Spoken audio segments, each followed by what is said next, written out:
Hello?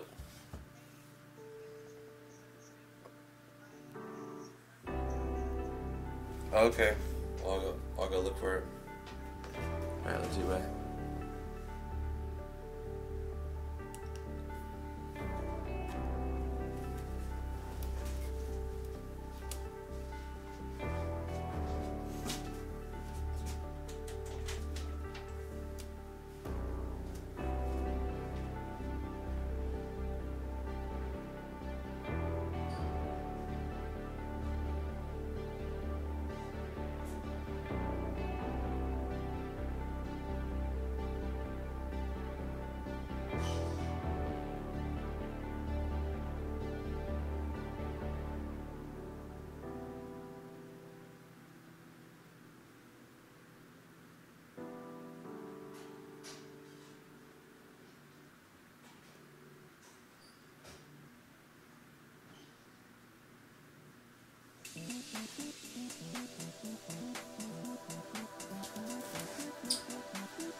Oh, that's a cool solution, Mikey Kima.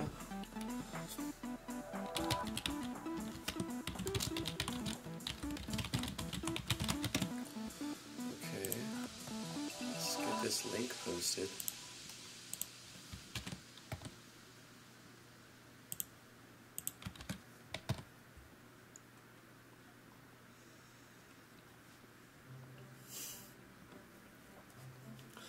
Mushri, Egoman, Alexander Burkel, Vinky Simmons, Doc Wees. How you guys doing? We're gonna get started right now. Just had to go pick up a package from outside. Got a new hard drive today, which is cool. It is a 2 gigabyte, 7200 RPM.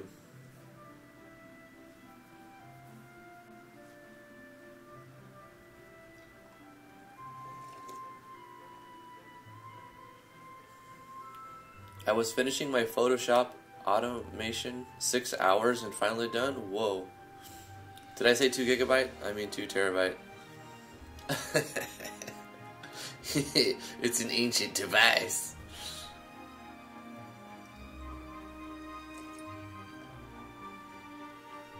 Thank you, baby. Okay. Let me make sure that the volume isn't super loud on this music. Bring it down just a little bit. Just a tiny upgrade.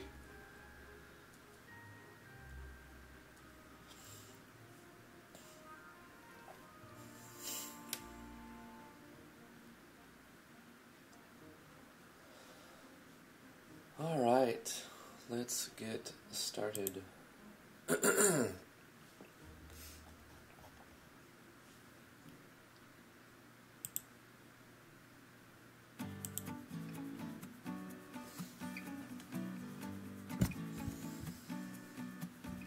How's it going, everybody? How is your day going? How's your morning going?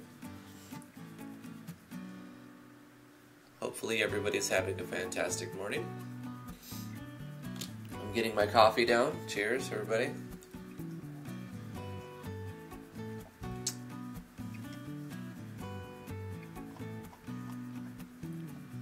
Today we need to work on our tutorial section a little bit more. Making sure everybody's got their roles. Because if they didn't get their roles, they can't pay no tolls. I don't think that's how it goes.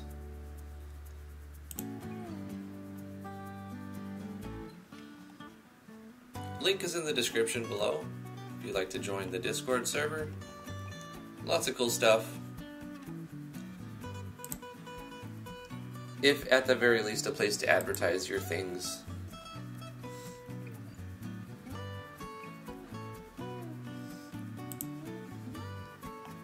Yesterday we were working with a new tile set.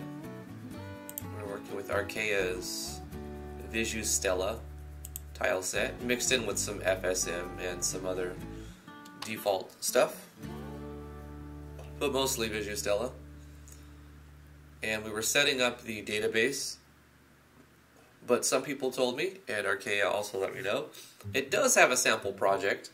If you get the project, if you get the DLC, it comes with a sample project where the database is already set up. So I did a bunch of extra work I didn't have to do. That's my life. Yesterday, but that's fine. That's fine. Not a big deal. Spilt milk. There's something you shouldn't do about that is cry over it.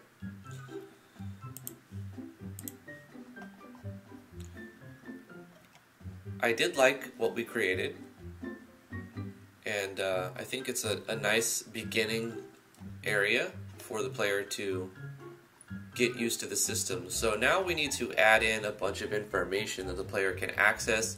Maybe generate some new NPCs and resize them.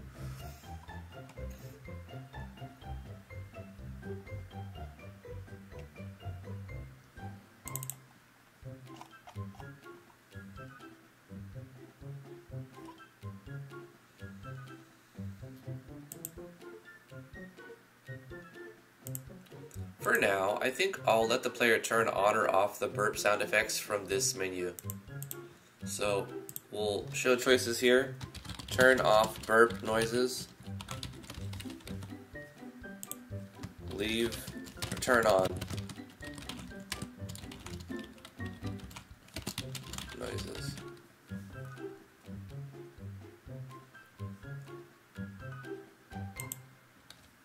Make no change. Cancel 3. And if they go to this menu, they're probably looking to turn off the burp noises, or they're just interested to see what it is. So we'll have the default turn off burp noises. Very easy. Driftwood Gaming. You spilt a bit of milk. I dropped a freaking cow on my head during the automation. Poor Docweez. 1 like in this video is 1 prayer for Docweez. So when the player says turn off burp noises, let's go to this control switches and find where we put the burp sound switch. Burp toggle. That's got to be that, right? Turn off burp toggle. And then we'll copy this. When they say turn it on, then we turn on burp toggle, make no change. We'll end it and go back to the loop. Hey Chaos Theory, how you doing? Alright, so this is taken care of now. That one's done. What's with the sna sna sounds I just heard? Oh, we need to do...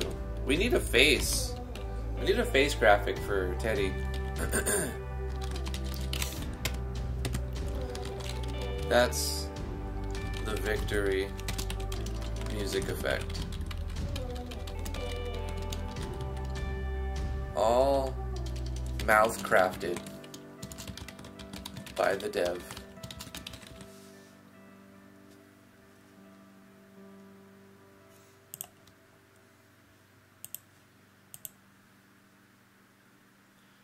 Instead of handcrafted, it was mouth crafted.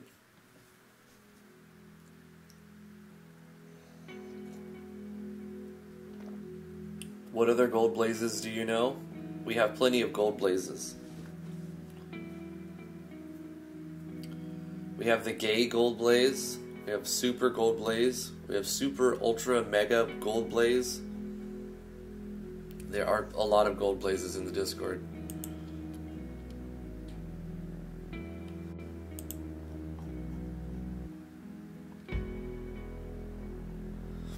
I wonder where the teacup went and if it has new expressions.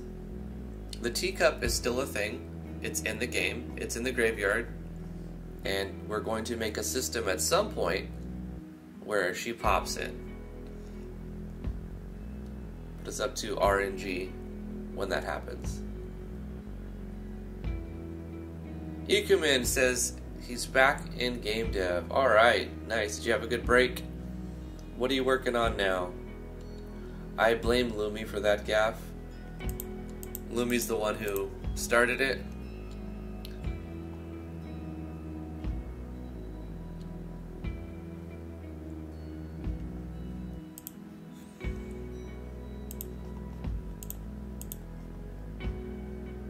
And when they say no more questions for now, we break the loop.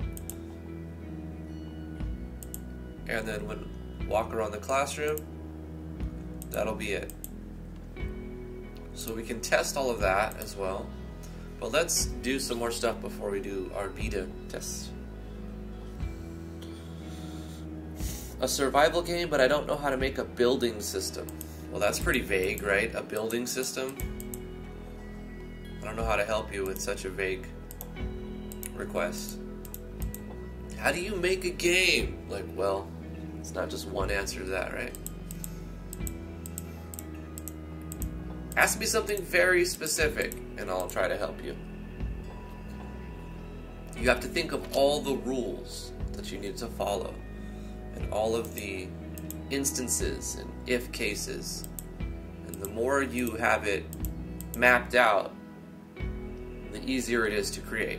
You think about it, the more specific it needs to be, the easier it is.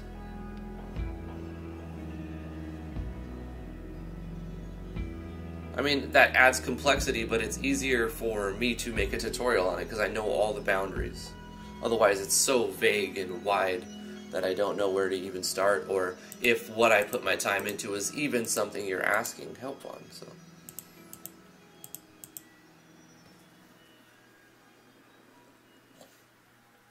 Heartless Angel, how are you doing? Thank you for joining the stream. How's your day going? Take Drift's planet system, modify it to be a building instead of plants.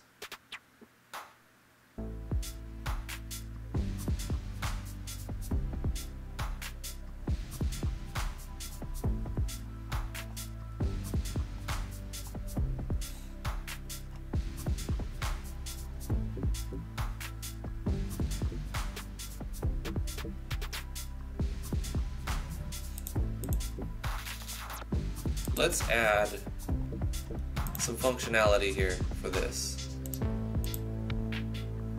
This is going to be same as characters. Let's make a sparkle effect. Didn't I already make a sparkle effect at some point? We'll have to make a custom sparkle effect.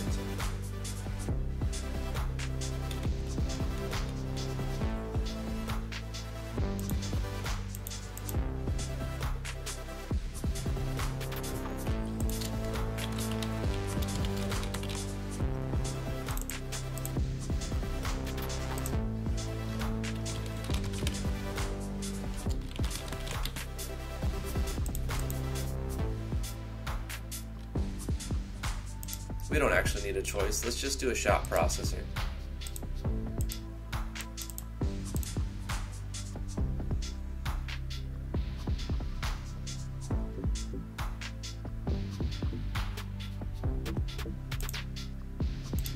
food ration.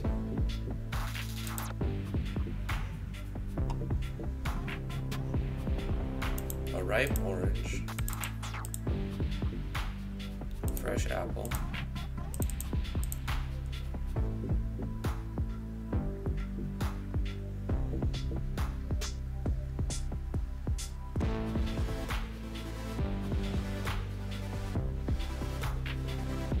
That's probably good. Just a few things.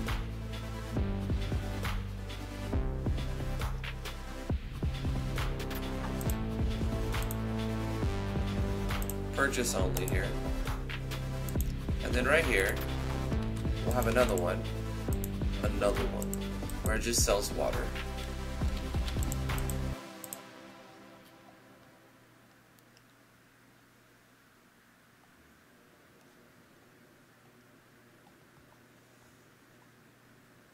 Spring water.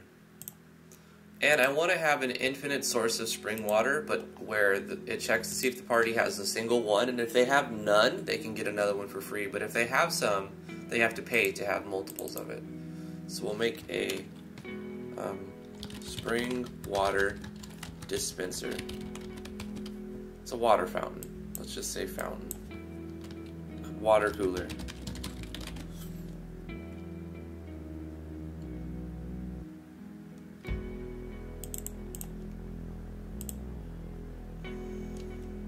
Make a conditional branch and check the player's items to see if they have a spring water.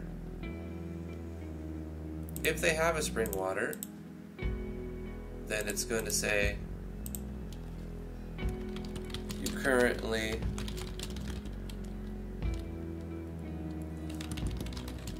have you currently have whatever icon number this is. It's not 7.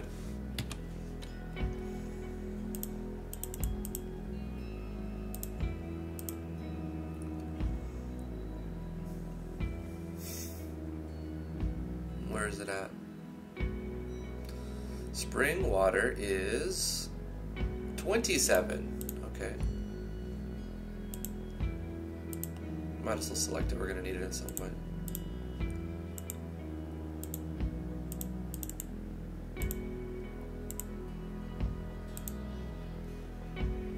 Play a sound effect.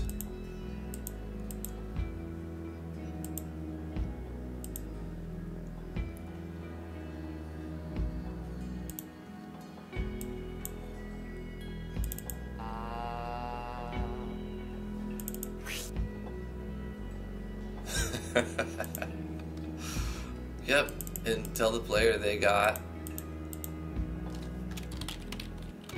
You've obtained. Alright, you poured yourself some spring water.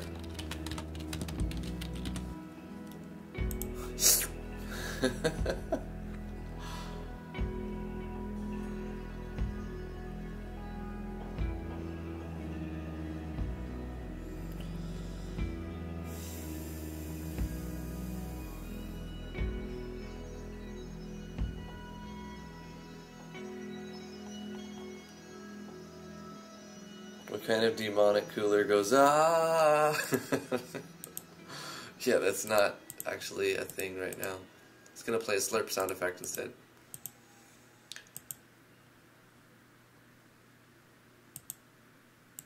I'm going to say you already have spring water. But if they do not, then it'll play a slurp sound effect, give them, and say you poured yourself some spring water. Easy. Same as character. That's 1, 2, 3 events we can test, as well as checking the walls for breaks and testing the auto run event. What other things can we do over here? Let's put something over here. Bookshelf info 1.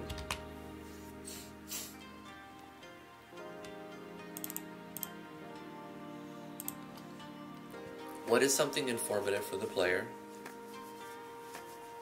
As mayor,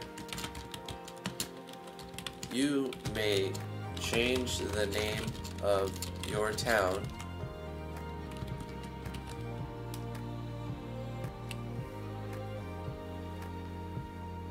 Fred from Courage the Cowardly Dog. My brain is complete madness mode. Doc, thanks for coming. Even though you feel like your brain is mush, I appreciate you hanging out in the stream. If you gotta go, you gotta go. I understand. Don't push yourself too hard, man. In these bookshelves, we're going to give the player little tidbits of information that they can easily absorb. As mayor, you may change the name of your towns at any time. Simply go to the what is it called? The stone? It's like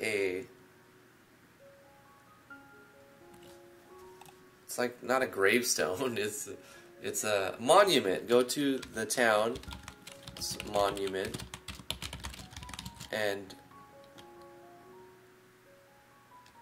rename it. Easy. As mayor, you may change the name of your towns. We can assume that there's going to be towns at any time. Simply go to the town's monument and rename it. Easy little. Gotta make sure that this is same level as character, so the player can stand right here and access the information here. And let's do another one here. This will be what did I call it? Bookshelf info 02.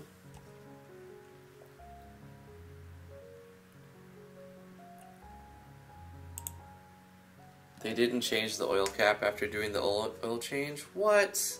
Come on, and they overcharge. Well, I'm sorry to hear that. They also needed to do something. They had one job. We actually gave them two jobs. Put on winter tires and change the oil.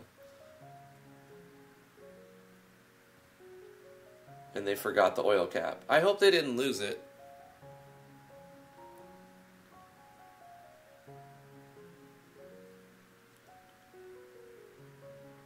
The whole engine is covered in oil? Oh gosh. That's not fun times. That's not fun times. Ugh. Well, what can you do?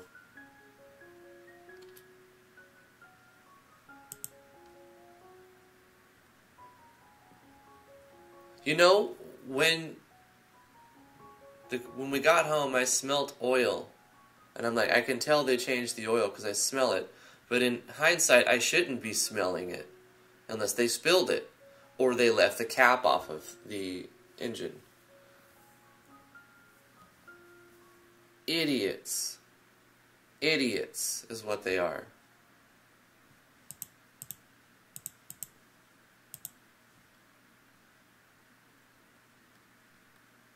Should hand me an axe so I can axe them why they failed.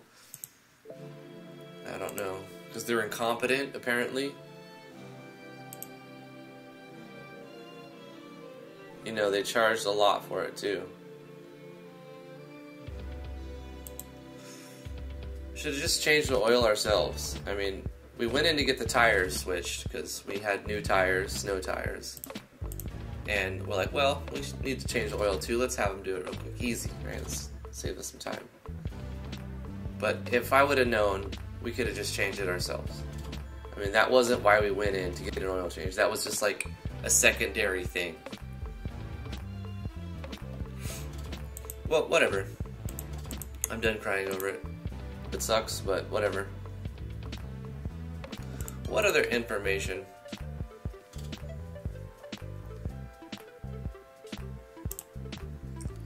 Tips that the player can optionally read that most people will probably just skip past.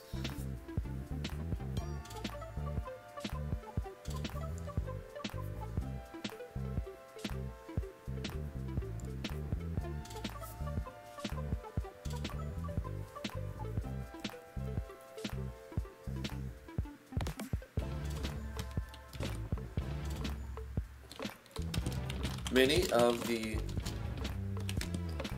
areas that you can purchase will automatically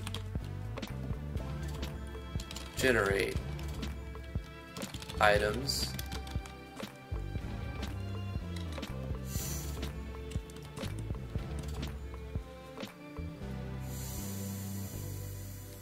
based on let's see, will automatically generate items over time. The timer will stop while you're in the main menu or in a battle. Is to stop the player from starving in the middle of combat. But in combat, I mean, kind of, it's really to stop the player from AFKing and just getting a bunch of stuff.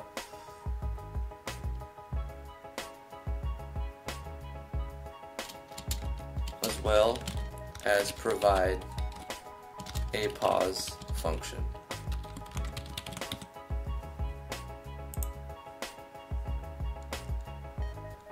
We also need to make sure that all the text fits.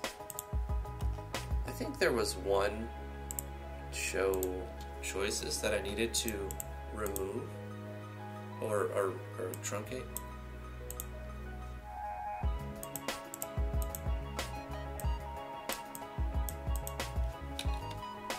Right here. What are these brown cotton candy icons I see at the bottom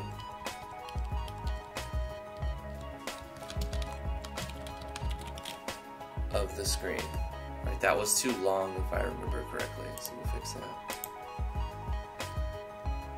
Okay, we'll need another tip. What can we let the player know about?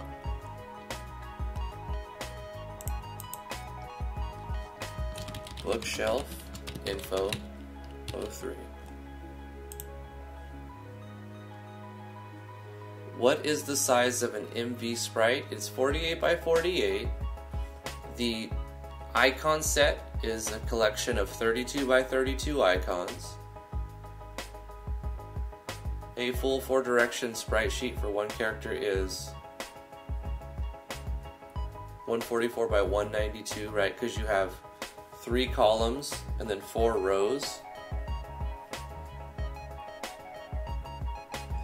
VX Ace was 32 by 32, Docweez.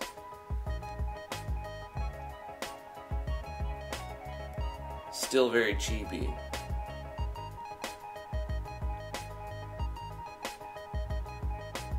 Can someone show my how to make a big image pop up like a big not theta I made in Photoshop, like 700 by 700 pixels, for example? That's kind of a jumbled sentence. I'm not sure exactly what you're asking. How to make a big image pop up? You just do a show picture. You just go inside here.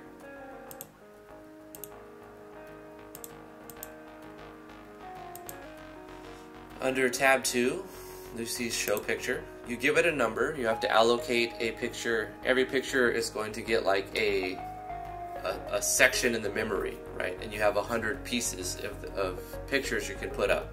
So you're going to just give it an arbitrary number, and remember, only this image is going to get that number. And if you show it and erase it, you can still allocate that number for another picture. But if you're going to have like 5 things up at the same time, they all need different numbers. So let's just say we'll start on number 10, and then you'll show a picture wherever you want it to be. Like, see, 700 by 700. This is about like that. And then you select where you want it, right?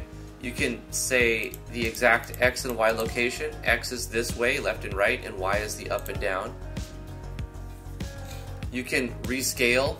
You can change the size of the image. You can make it see-through or not, and you can change the blend mode. You can even use variables to determine where the image is drawn, so that the image can move around with variables that change over time.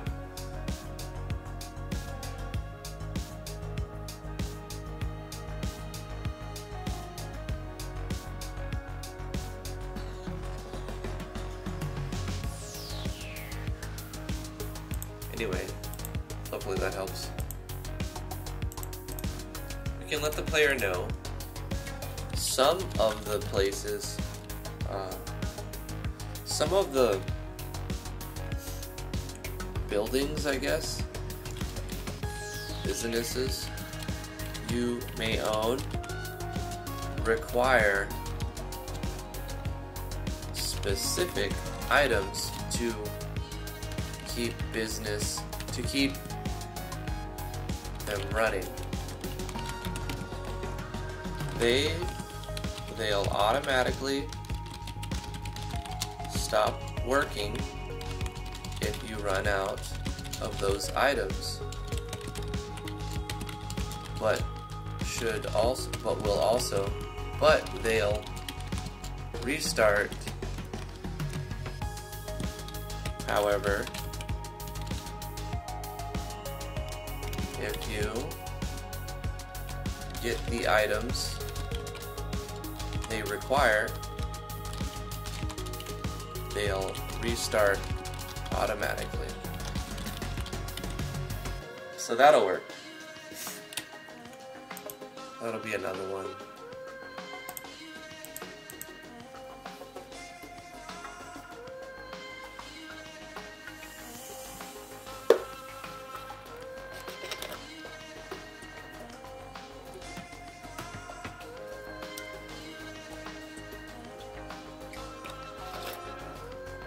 How do they forget to put an oil cap on?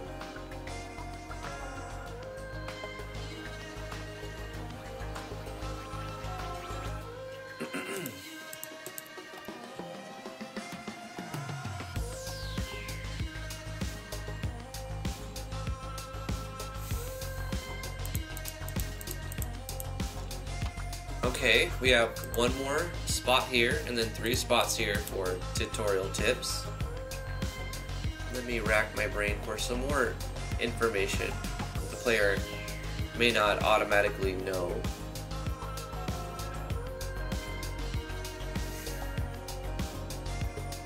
Good morning, Silver Starlight. How are you doing?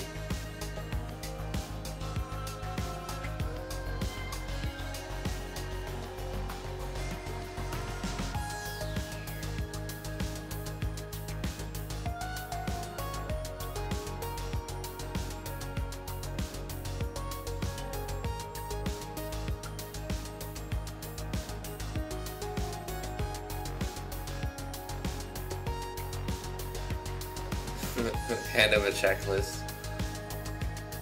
Yeah, that usually doesn't work right. If you assume they're incompetent, they're not going to appreciate that. It's better to give people the benefit of the doubt, and then, you know, when they do something wrong, I guess, it's probably, you know, it's unintentional. They didn't mean to do that, I'm sure.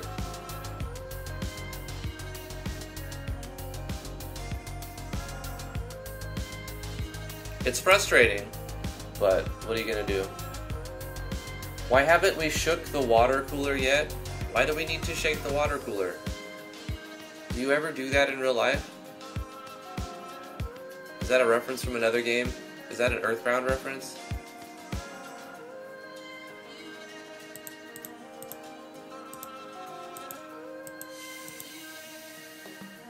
I'm trying to think of another thing we can do with this area.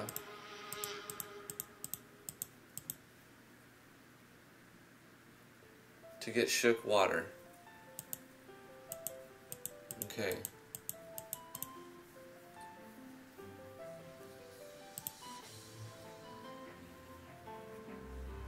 What is something that I know that the player may not know while they're playing the game? Something relevant to... Ah, yes. This is a good one. Bookshelf info 4.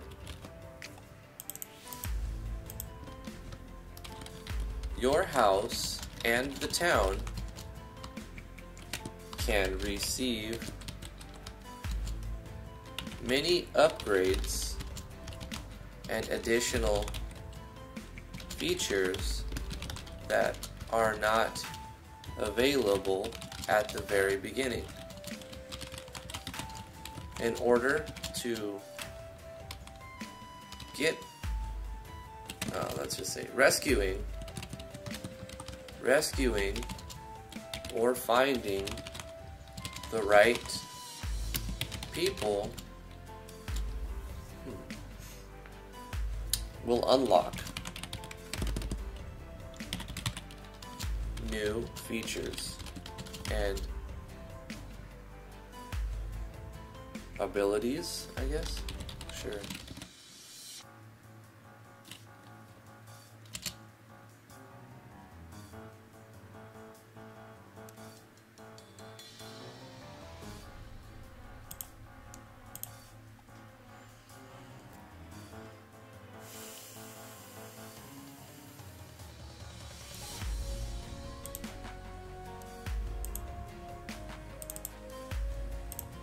Same as character. This has got to be same as character.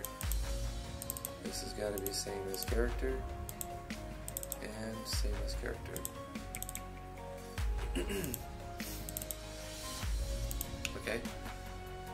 So let's make bookshelf info 5 here.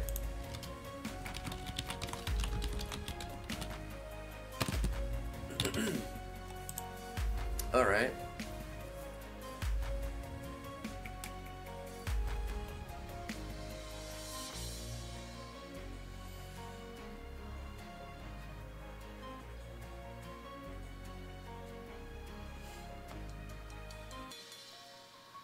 I'm sorry to hear that, Silver.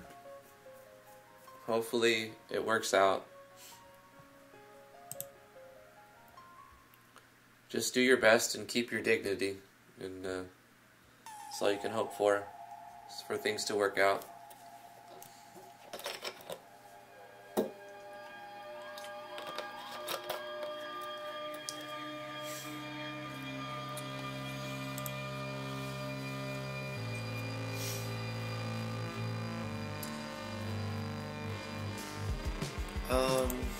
More information that I know that the player may not necessarily know while they're moving around. Did I tell the player about pressing E? That's in the hunger bar thing right here.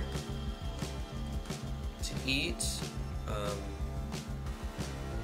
I talked about supplying the town with rations from the beginning here.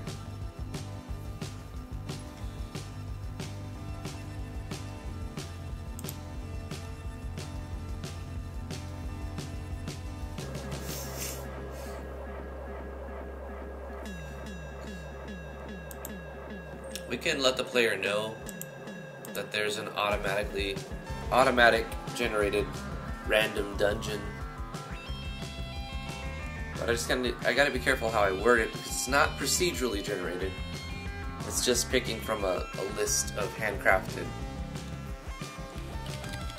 Bookshelf info 5.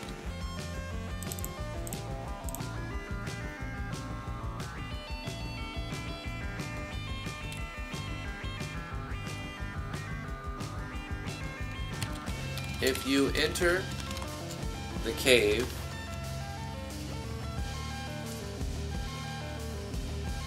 from town, from what town? No. There's randomly generated dungeons. Let's just start with randomly generated dungeon maps.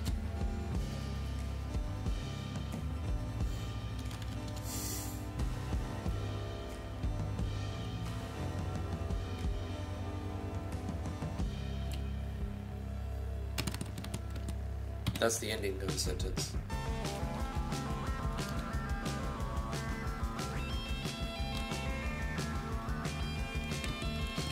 Let's start with this one. There are no random encounters.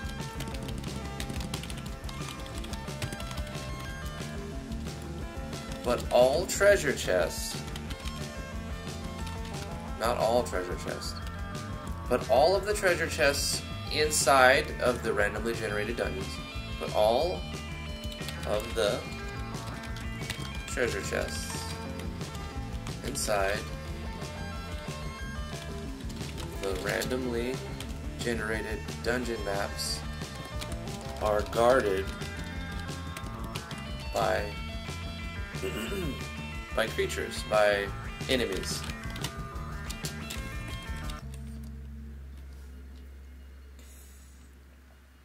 Opening the chest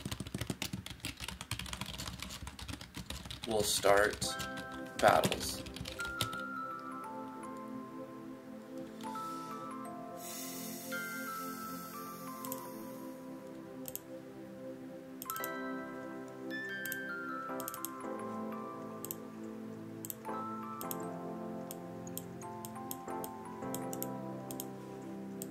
This is 6, same as characters.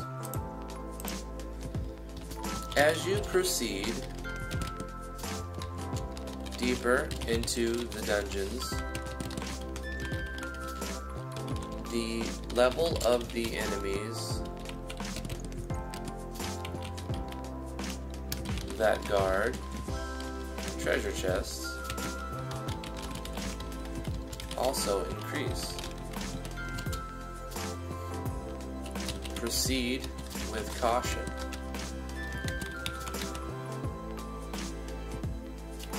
And remember, all of the battles are optional. I don't need to tell the player to proceed with caution, because, and I don't need to say remember, I can just say all of the battles are optional, and losing a battle won't end your game. You'll simply be transported out of the dungeon.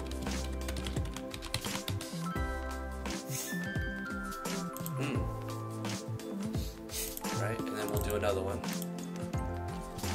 Bookshelf info 07. That's 7. Yeah. Same as character. You may use your houses. You may use the bed at your house in... Oh, we can reference a character name right here. Can't we?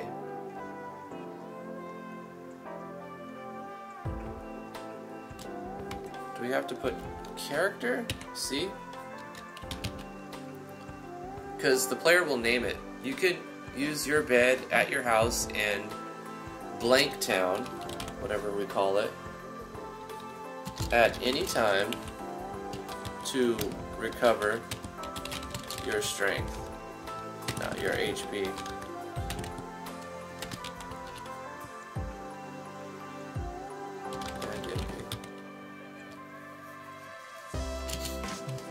Keep in mind, this will remove all of the states affecting your character.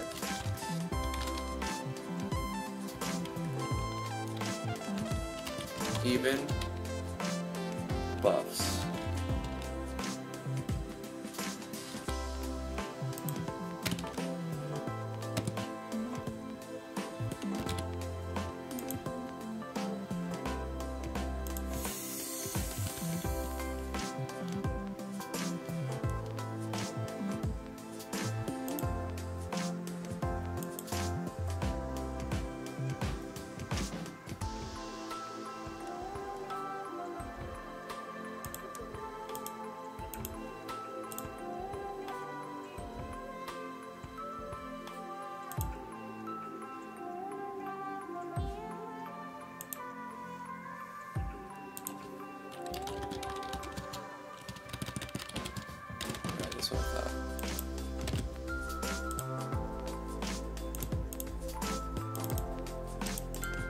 Actor with an O, but character with an E. Character.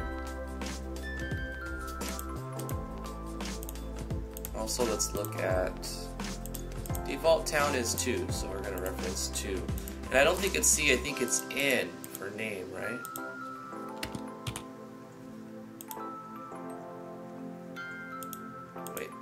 forget. Let's look at the message core.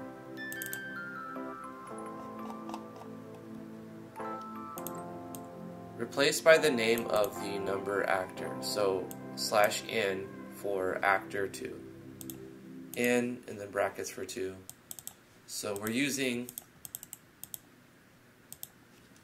2 for the name of the town, but we're referencing actor.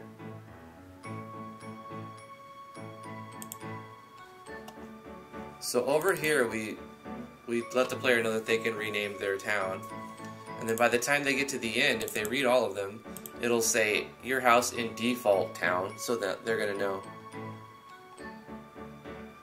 So they fixed it, and I've started work. Crisis averted. Did they clean up the oil?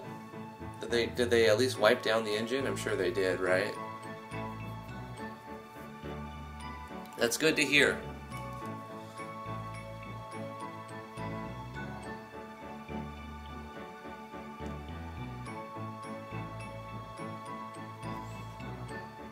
It's a late start to work, but better late than never. Oh, man.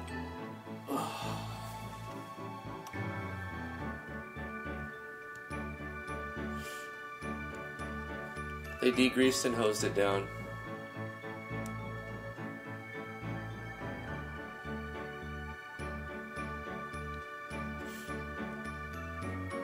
It's gonna be pretty cold. If they hosed it, I hope they dried it, right? Because, oh, there's just contingencies in my brain that fire.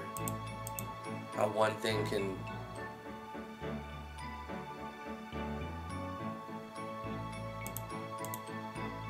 Smells like butt now. Well. It smells like oil.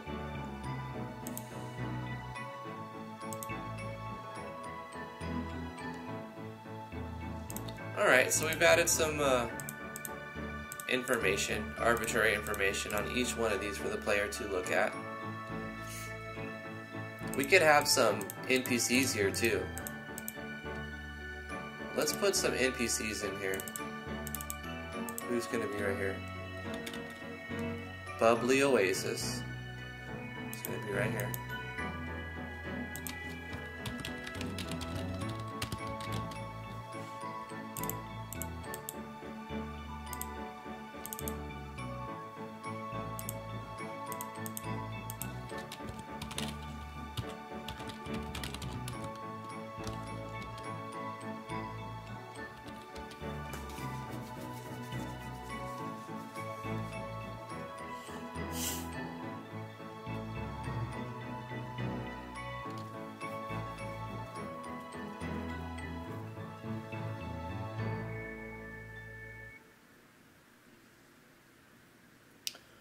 Honestly, there should be a feature where your house gets destroyed if you spend too much time in the menus to prevent menu AFKing. No, Mushri, that's pointless. It doesn't need to exist because you're just going to punish the player, and all the timers stop when they're in the menu. You know, so they can AFK in the menu all they want. It's just going to pause the timer. They're not going to starve, so they can go AFK if they need to. And they're not going to collect stuff constantly, so it's just like they're pausing the game. You don't need to punish them for pausing the game. You're sadistic. You're sadistic, Mushri. So we're going to start putting NPCs in and populate this area to provide even more tips. Bubbly Oasis is going to say something as well. What's another thing about the game? I forgot how to make a sprite in a sprite. Please tell me. File new. There you go. That's how you make it. File new. You draw your squiggles. File save as. Save it as a PNG. And put it inside your game's IMG whatever folder. If it's a character, put it in the characters. If it's an actor, you know, you can put it in. If it's a battler, put it in SV actors. SV enemies. No, SV actors if it's animated. SV enemies if it's not.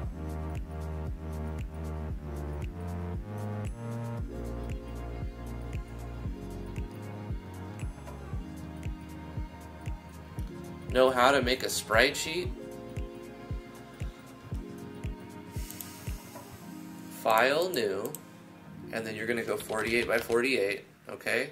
And you select RGBA for alpha, transparent background. You don't need to change anything else. You say okay. You move this over and pick a palette that you want.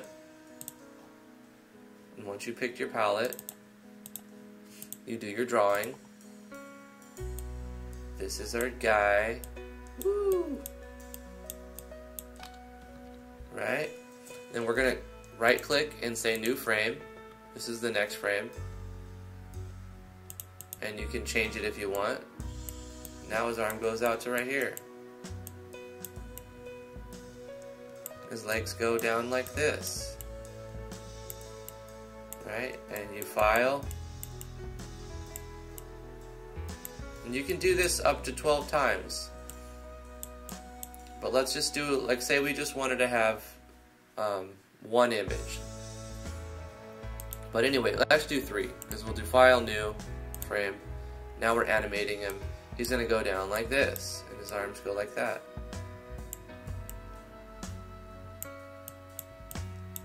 And his legs move like that. Now he's got thicker legs. He's got the thick legs right now. Boy, get that thickness. He's going to have eyes and a mouth.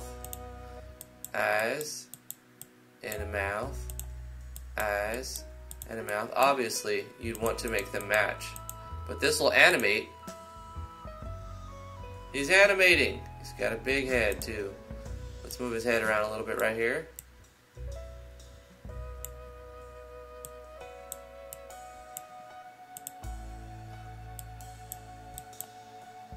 And then do this one. Right? Obviously not the best animation, but you got 3 frames facing down. If you wanted to export this, you file and you export sprite sheet. And you want to have 4 rows and 3 columns.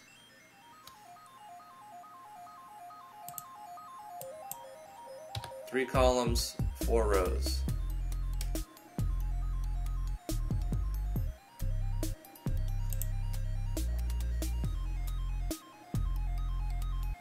File, export sprite sheet, export it by rows, and you want 3 columns. Why is it saying 48? Select the file size, messy purple 01. Okay, export it. Now we've got that, right? So it put these, this is our down facing sprites.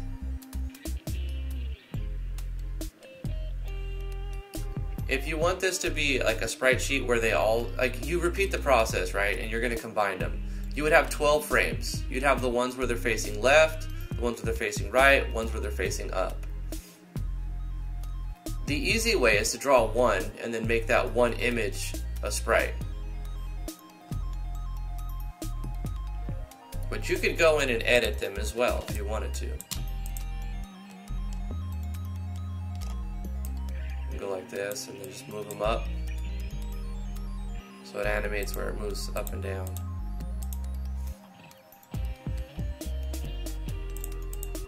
Let's do it with one image. This is easy. This is an easy one. You pick your palette, you draw your guy.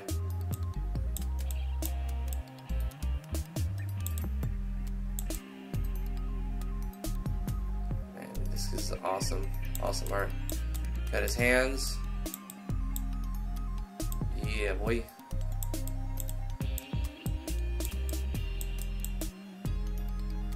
He's a big happy dude. Or girl, whatever.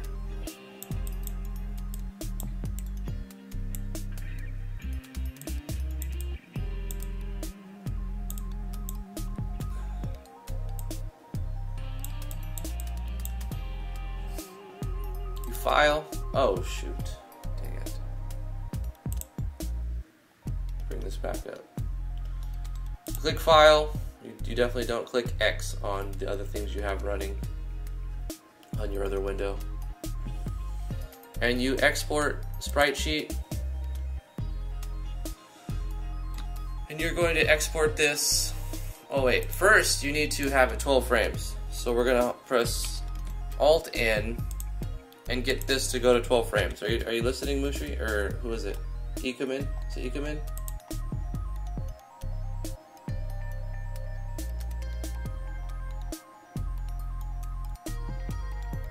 I do need that teddy bear sprite, Doc. Maybe I should do that.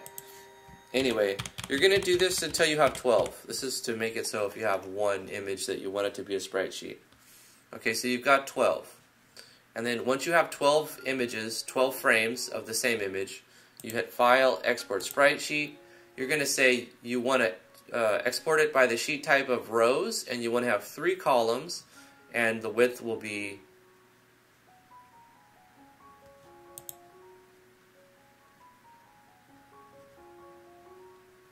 144 by 48. That doesn't seem right. Hold on. DG underscore messy purple 2.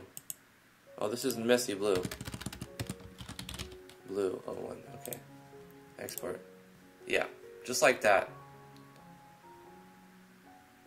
So you have 4 rows, 3 columns, and then you take that image, right? We've got that image. You need to put it in the right folder. So you open your game, and you go to Game, Open Folder, and you want to put it inside here. But I'm going to find where I saved it. I saved it in this folder. You got to figure out where you saved it. You could just save it in the right folder too. But if you saved it somewhere else, you'll have to move it. So you're going to take it, and you're going to copy it, Control C. Game, open folder, IMG. This is a character that we drew, so we're going to put it in the characters. And we're going to paste it right here. And then we're going to rename it. We'll put an exclamation point and a $sign and call it whatever you want. Right? We did that process. We've done this before, but now you see, we did it again. If we go into the game and we go to images, we scroll down to where we saved it, exclamation point, $sign, whatever you named it. Now it's a dude. It's a thing in the game. It'll work. This is Ikumin. This is you, Ikumin. Hi, I'm Korean. Hello. I am American.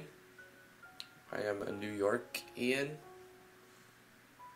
Thank you for coming to the stream. I hope you're having a good day. Alright, so this is Ikumin. And we don't have a face for Ikumin. Maybe we can make a face for Ikumin.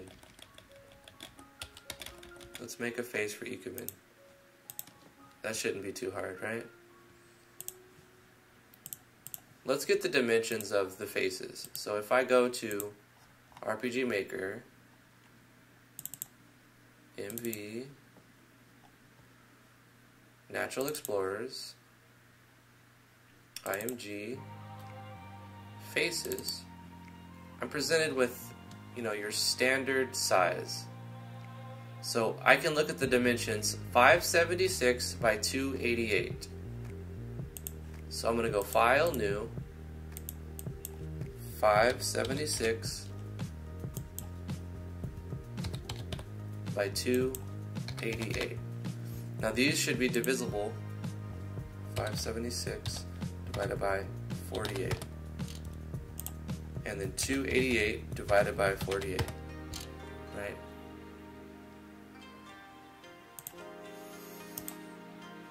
We're going to delete the background layer so we have a transparent background. You don't have to do this, but I'm going to do this. Magic eraser. Oops. I don't need to do that. Magic eraser. Boom. Transparent background. I'm going to turn on my grid.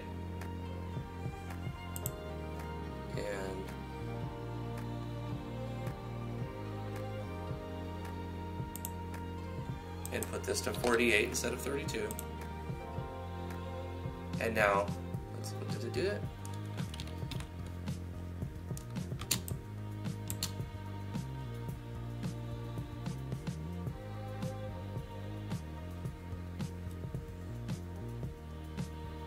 that's not quite right.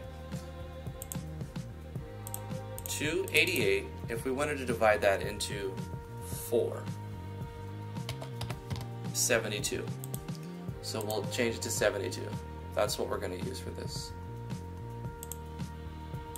72. Alright.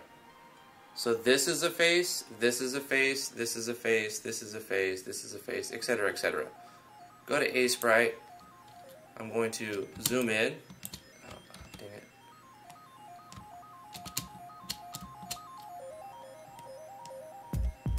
And I'm going to select this face like this. Hold on, I'm going to get it just right. Can I copy it from here? Control C and then paste it in here. I can. It does turn it into black background, which I don't like. Let's go back to here. Let's free transform. We're going to lock our proportions. We're going to stretch this out. Nope. Nope. Yup. I'm going to take off the lock proportions and just stretch it to fill. I'm going to use Magic Eraser to erase all of the black. And now we have, actually, I need to free transform again, because it's actually like this. Boom. Fantastic. We're going to save this as Ikumen.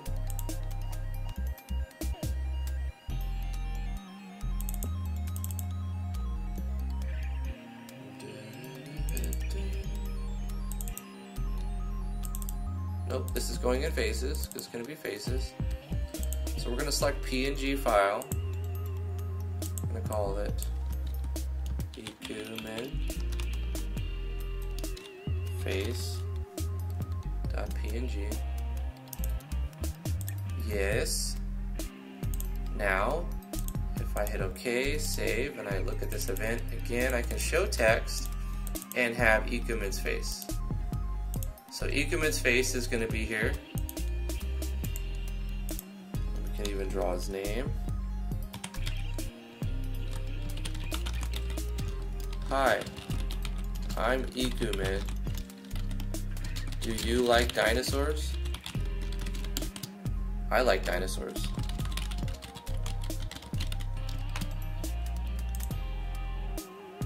He's not actually going to prompt you with a show choice.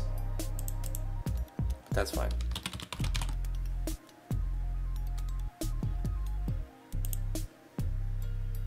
We're going to give him, actually he's not going to walk around. Ikumen is going to be right here, sitting down on this bench.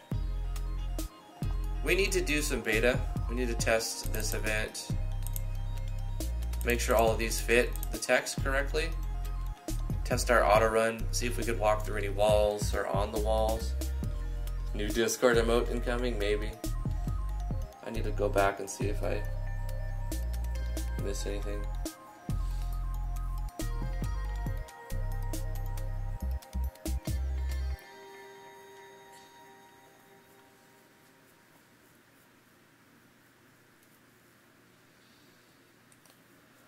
Step 1. To figure out how to do something, Google it. Step 2. With more information, you can either do it or ask a specific question to someone who is more experienced. That's very, very true. If you're able to research something, then you can pretty much have a good idea of how it's done.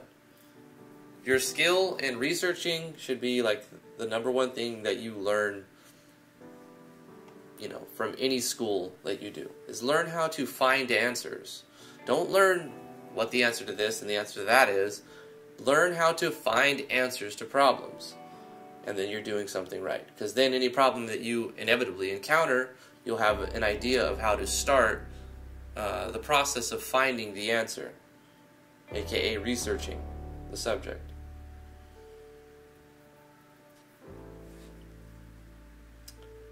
When I was your age, here I go, I had to use an encyclopedia. I had to go to the library and get an encyclopedia. Or ask somebody. But now, and ever since I was like 13, I guess, 14, I'm sorry that I'm assuming your age, Ikumen.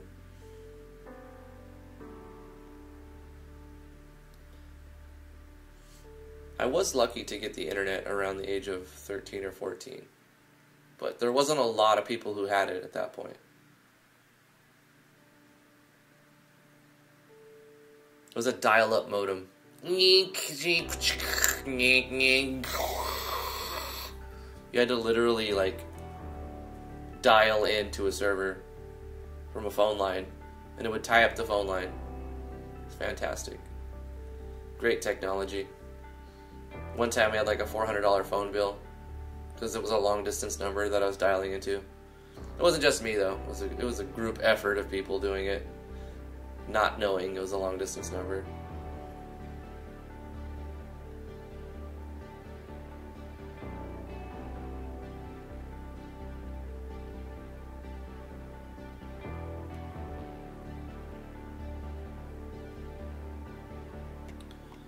$2 million super chat from the Unpro Bro. Thank you, man. Appreciate that.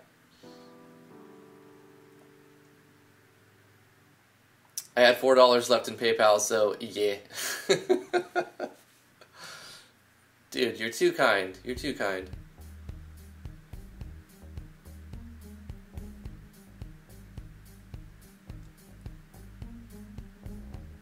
Doc Wee says, I was born in 92.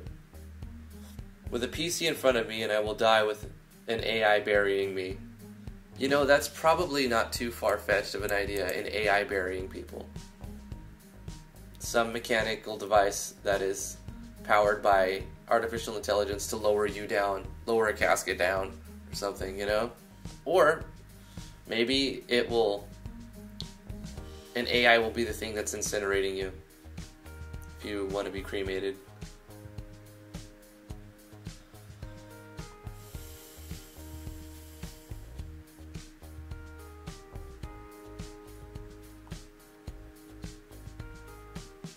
A small donation of $2 million.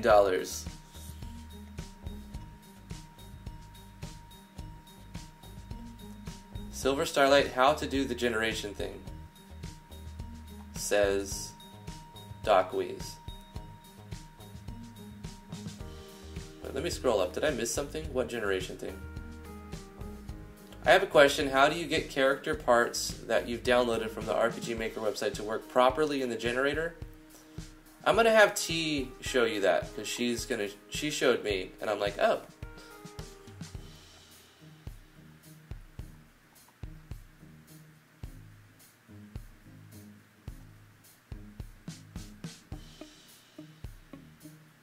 Might not chat much, gonna play this in the background while I work on the game engine thingy I mentioned before.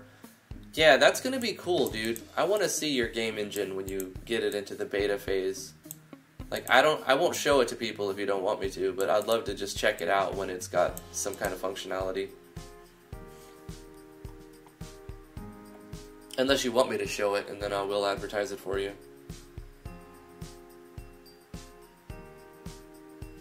Don't want to be worm food.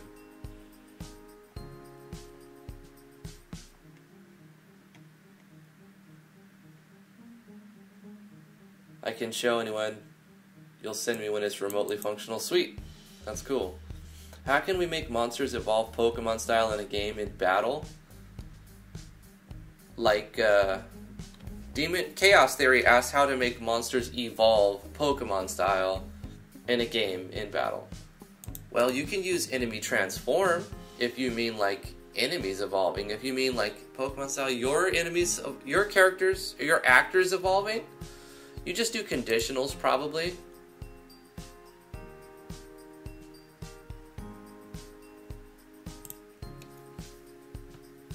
It's probably not too hard.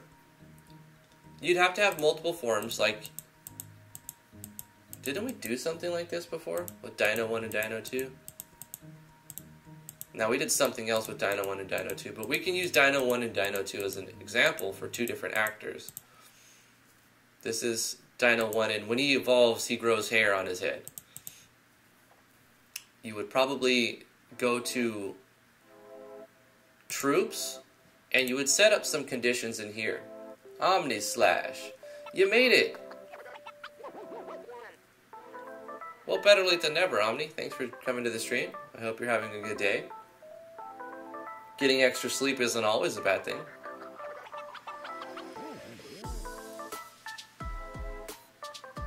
Oh, this is Steal the Dream. Well, I think in order to make monsters evolve so that it can be dynamic in any battle, you'll need a plugin. Let me find that plugin. Because you don't want to have to copy paste your code on every troop.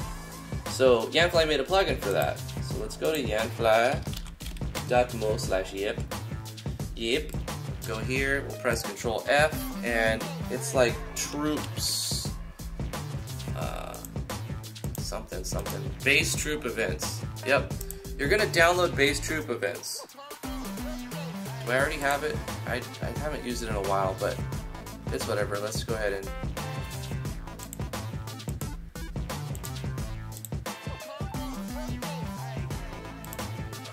base troop events.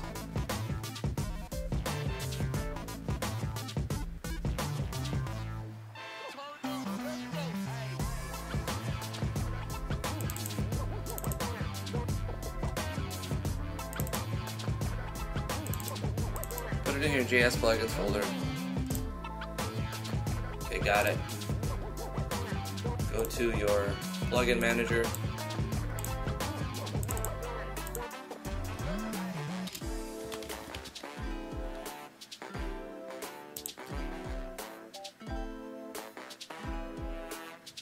I don't think this needs to be in any specific spot.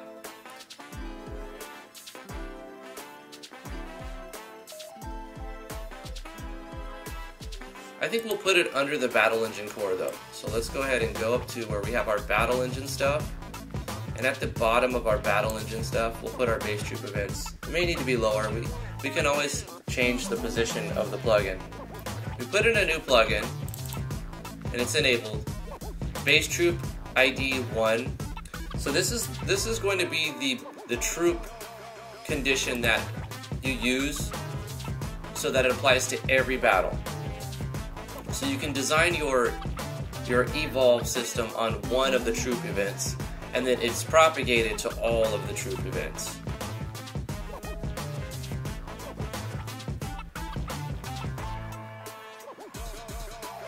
All of the events will be present in every single battle, so we'll have to make conditions, etc. You need version 1.5 plus for this to work now.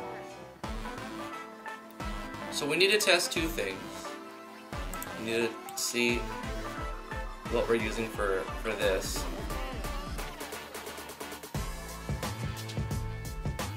So whatever conditions we put right here will be propagated to every battle. So say we did like a zoom event or something. But what we would do is check variables. So you'd probably use variables to see where the evolution status of the... First of all, you need to define your rules, right? You need to say, when does a Pokemon evolve, and what are the requirements for it to evolve? I'm going to make some kind of arbitrary thing that checks to see if the Pokemon is a certain level, because I think that's kind of how it works. So if a Pokemon is the right level, then the Pokemon should evolve in battle. Right, so let's say Dino 2 will start on the level that the other one comes from. Like, so if Dino 1 evolves to Dino 2 at level 2, then you're going to start Dino 2 at level 2. Does that make sense? And inside the troop events, we're going to check a condition. And these can be anything. It can be variables. I'm going to use level. So let's do a conditional statement that says actor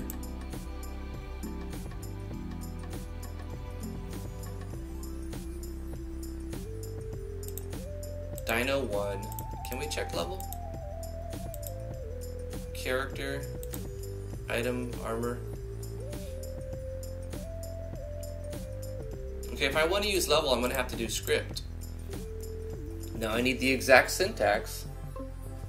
Right, let's find the exact syntax for checking the actor's level. If the actor's level is this, then do this. And we'll make it a parallel so it happens at the end of a combat instead of at the beginning of one. I think it would work that way. Yeah, it should work that way. But let me find the code. Coding, RPG Maker, script calls. Right, I'm looking at this thing.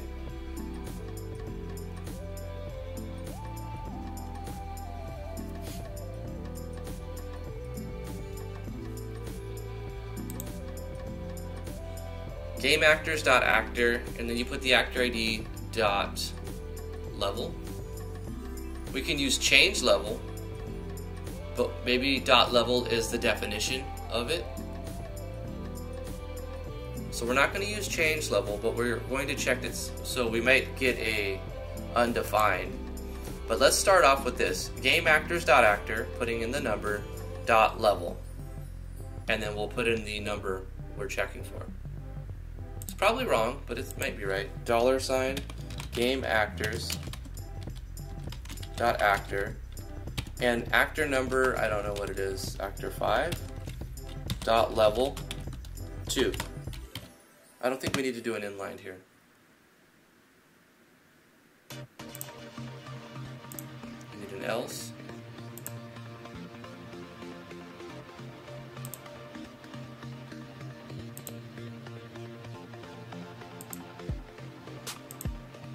Actor 7. Okay, so we're going to look for actor 7 to be level 2.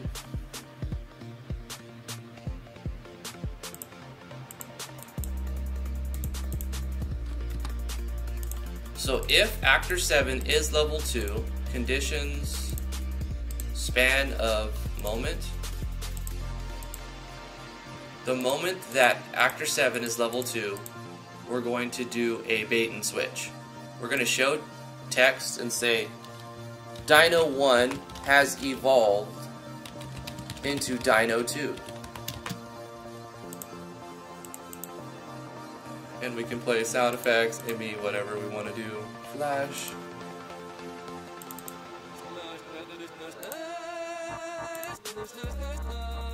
Yeah. Snuh, snuh, snuh, snuh. Evolve. What we're going to do now is change actors.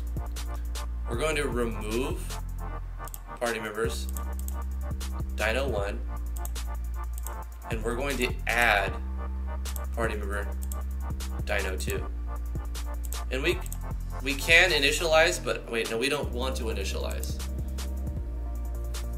There's a problem with this as well. We'll have to get further into it, because if that character has stuff equipped, all of that stuff that's equipped will be removed when we remove Dino 1. And when we add Dino 2, it won't have that stuff. So we'll have to do another piece of code that checks to see what gear they're wearing. This is going to get convoluted very quick. And removes it, and then puts that stuff on Dino 2. We could just have it remove everything from Dino 1, and then the player will have to manually re-equip Dino 2 to get around some of the problems. Or we should probably do the built-in remove everything and then the built-in optimize call, right? So we're going to do 2 script calls. We're going to do a script call that removes equipment from Dino 1, and we're going to do a script call that optimizes equipment to Dino 2.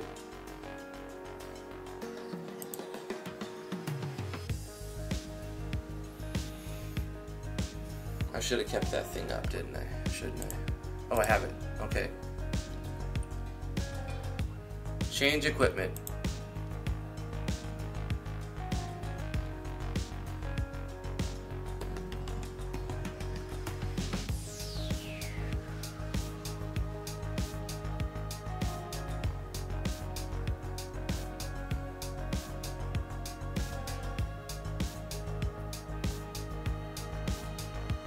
Item equal data weapons. number or data armor's number.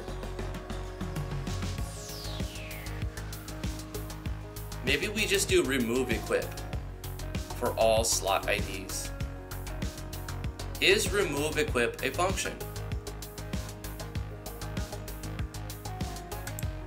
Well, we'd have to look that up.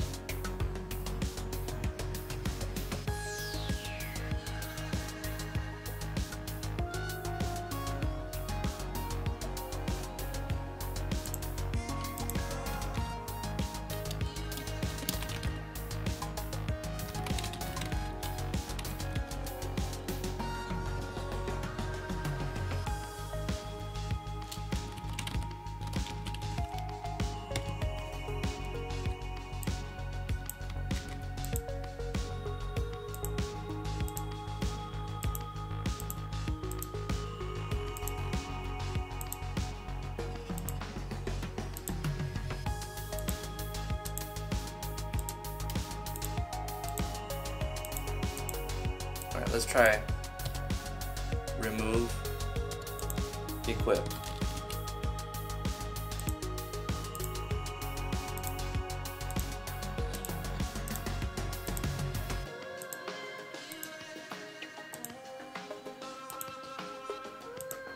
No, it's not.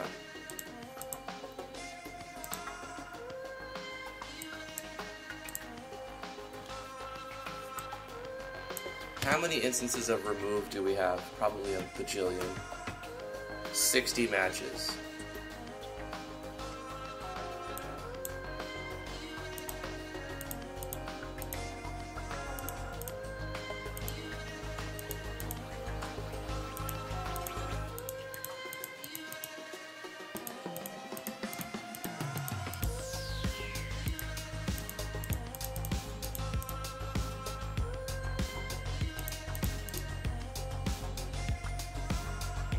I wonder if I use this on a different plugin too.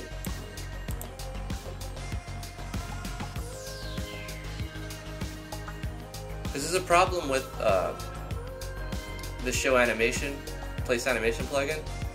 I mean, it doesn't seem to be a real problem, but it will keep adding things to the scene.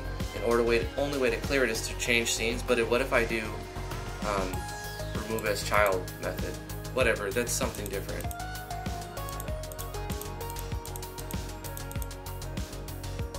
Did sprite.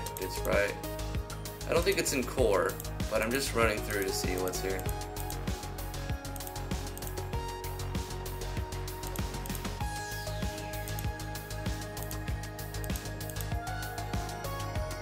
Okay. 15 matches of remove. Remove save file.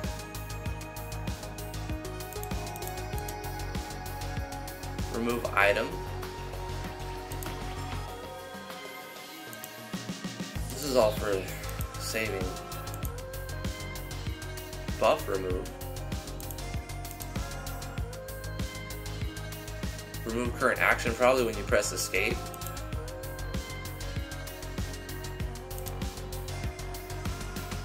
Remove battle states. This is calling all of the states that say remove at end of battle. Okay, let's go to objects. Effect, remove state. Remove buff. Remove state, remove buff.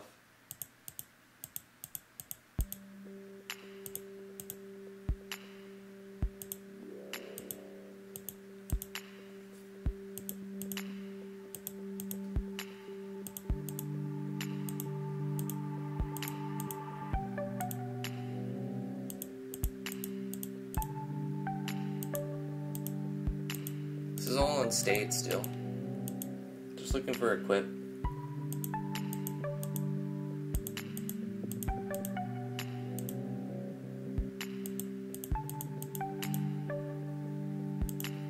How many instances did it find?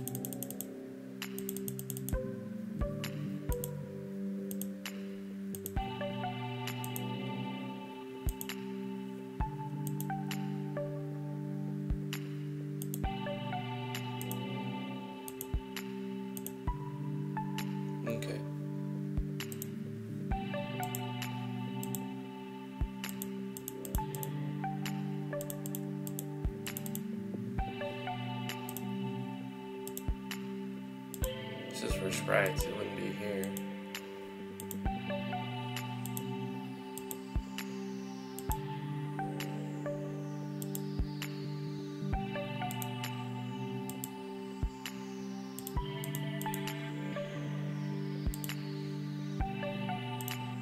Or here.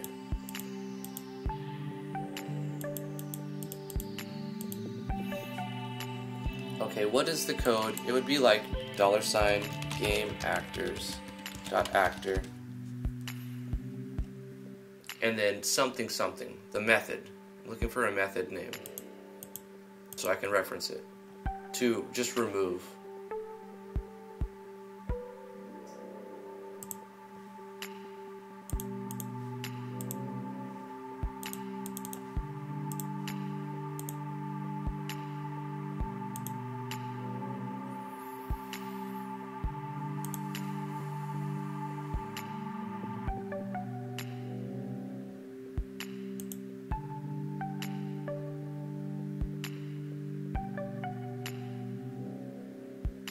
We're getting closer.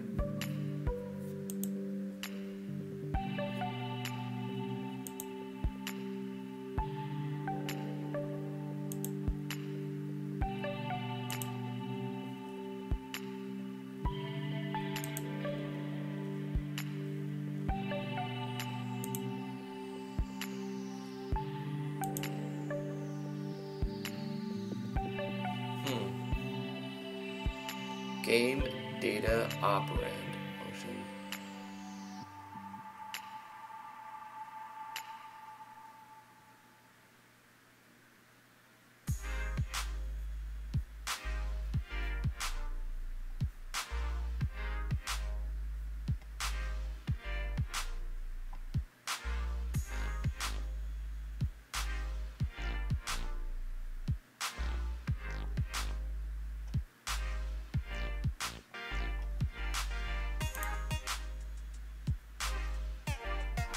Command 192, 190, 129, 128, 127. They just call them command 123, 124, 125. That's the name of the method. Control self switch.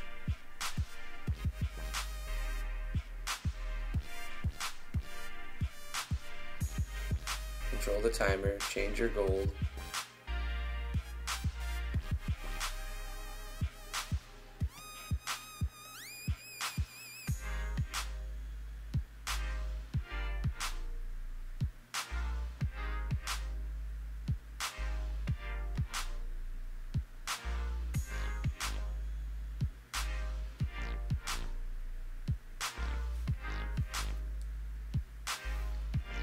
I could remove the first Pokemon or whatever character, right? And then use gain items based on all of the items that that character has. I mean, we would be duping the items, but I think it would make more sense just to get the code to remove everything that the character has, then take them out of the party, and then add a new evolved and a version, and then optimize. It would change their gear a little bit.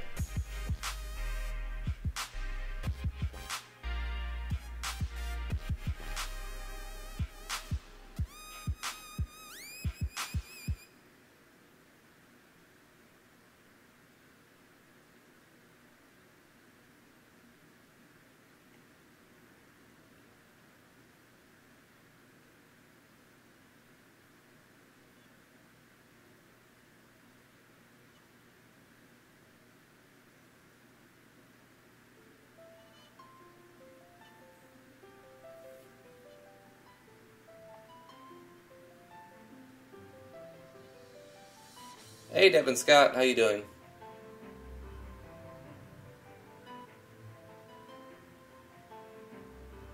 Is there a way to make enemies level up during battle? I mean, yeah.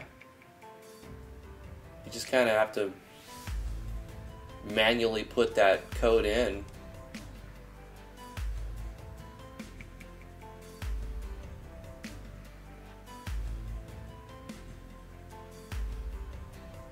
And it automatically checks that at the end of battle, so it seems like extra work for no real reason. I mean, unless... I mean, I can see why you'd want it. I mean, you could do pretty much anything you want. You'll come into problems with the game running slowly, though, at some points. Because it's not extremely resource efficient, to say the least.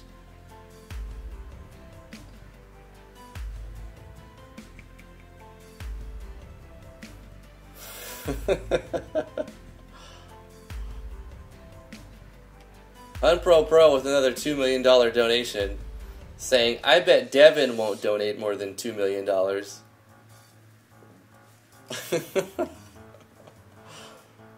A bit of friendly competition, eh?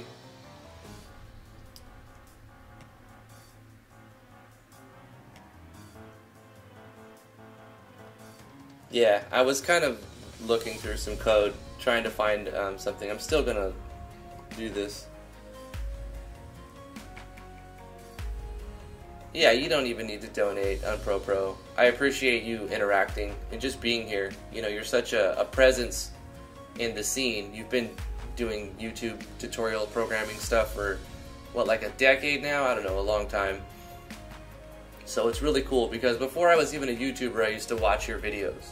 So it's really cool to have you in the stream. Thank you so much for the super chat, by the way.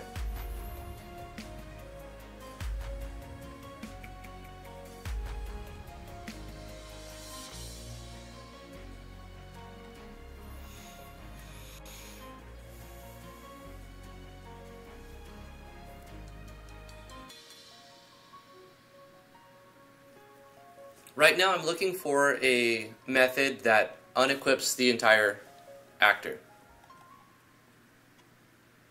I'm looking for the code that basically does...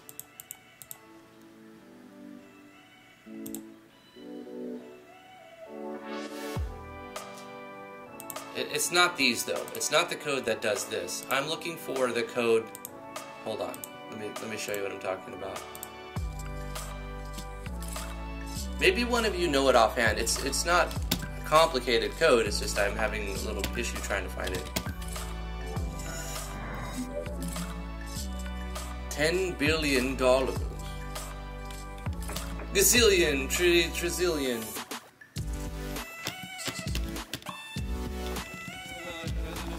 Alright. Okay, so this code. The code that runs when you press clear. That's the code I'm looking for. Who knows that? I'm looking for the code to optimize and the code to clear. I have the code to optimize somewhere else. What line? It's just one line. It's like $gameactors.actor.clear equip or something like that, right? Or equip clear, something like that method. That is what I'm looking for. Because what I would like to do inside the Pokemon Evolve thing is just run this line to clear the actor's gear, all of it, then remove the actor, and then put in the evolved form, Dino 2, and then optimize that actor's gear. That's the best chance I have of getting their gears to match right. Of course, it might change it up at some point. Anybody know that? I bet we can find that on the Discord somewhere. Let me pop in and go to code dump. I'd probably have more luck if I go to RPG Maker chat. More people look at this one. What's the code that runs when you press the clear button inside of the game's equip menu? An example, $game actors.actor.clear equip, or something like this. Syntax destroys me. Like, I know what I'm looking for, I just forget the way that it looks. And then I should at all the coders.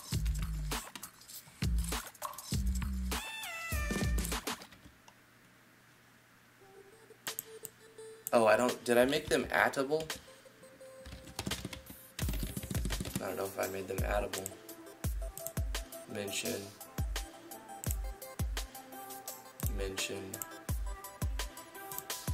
Get added.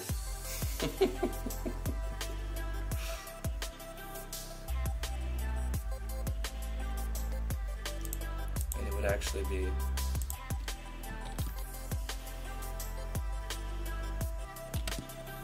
something like more like this: actor number.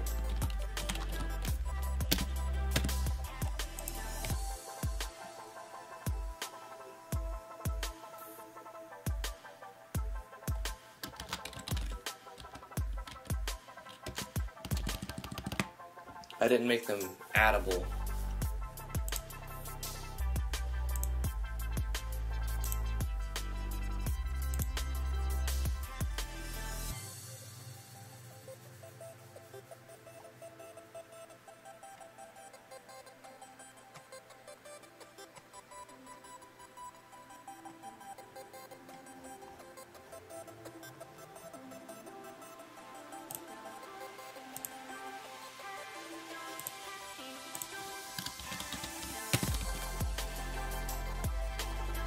Oops.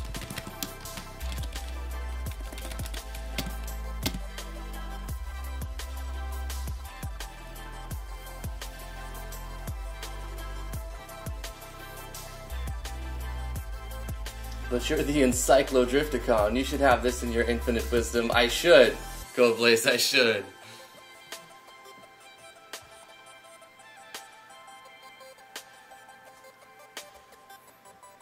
Let's pop over to the Lunatic server. You know what? The webs. RPG Maker webs. I mean, the thing is, I was telling people about researching RPG Maker web forum. Let's search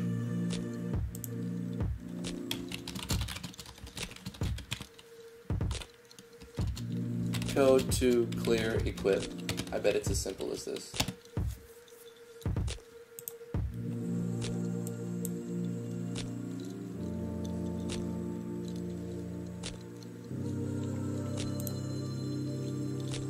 Oh no, do not show me Ruby. I don't want to see Ruby. Please, please take that away from me. I should specify. Not VXAce. RPG Maker MV code to clear equip.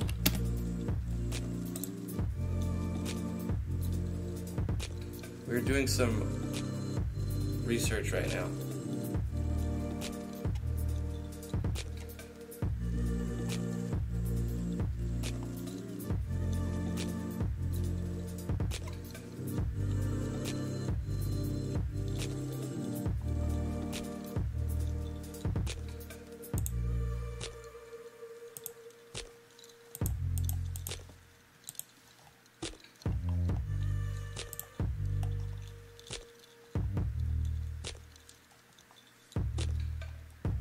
I don't want to remove options though.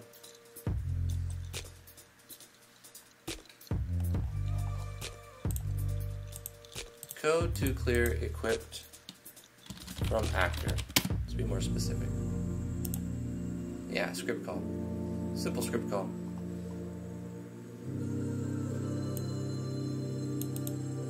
Yeah, something like that, but that's... Clear equipments.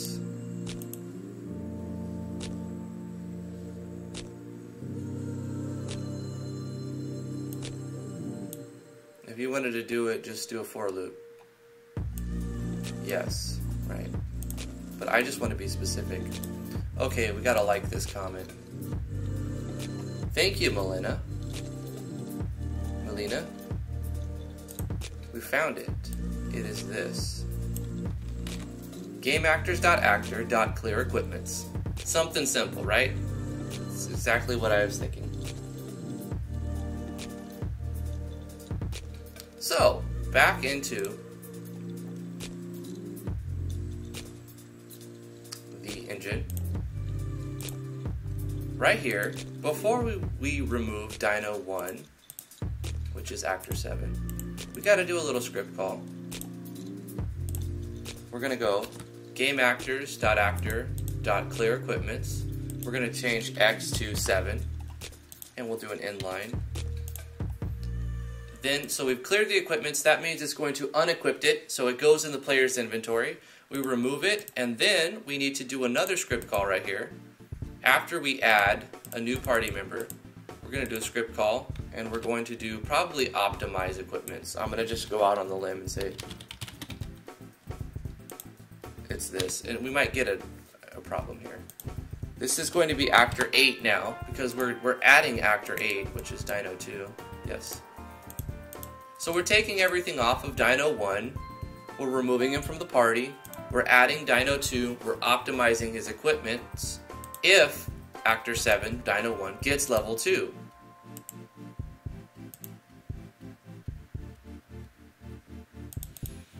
And we're using base troop events, so this will happen on any battle. So what I'm going to do is start him at level 2. He will need a character, won't he?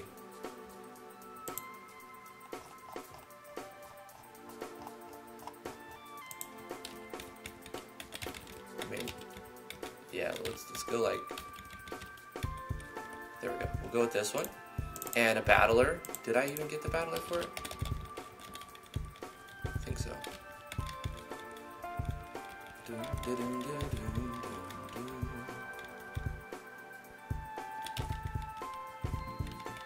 There we go.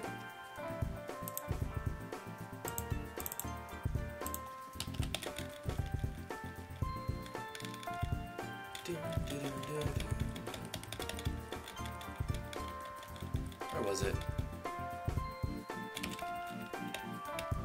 This one. Not the resize, huh? Did I actually resize them or no? It really doesn't matter. I'm not going to keep them in.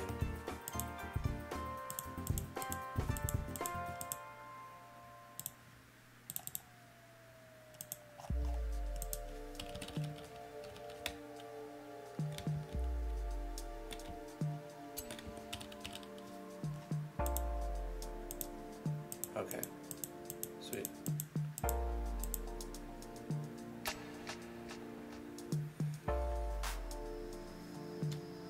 We'll be able to tell the difference between Dino 1 and Dino 2 because when Dino evolves, he'll have hair. Simple. So let's start our player.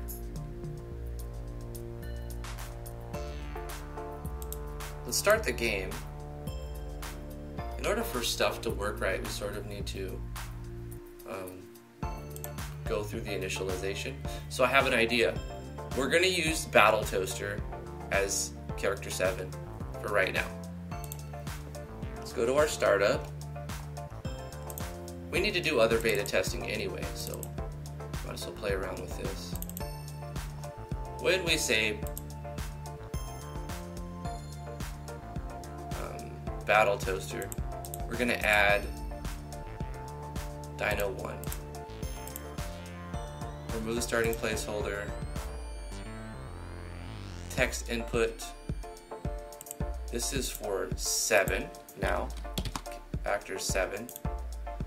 And character selected, we're going to say 3.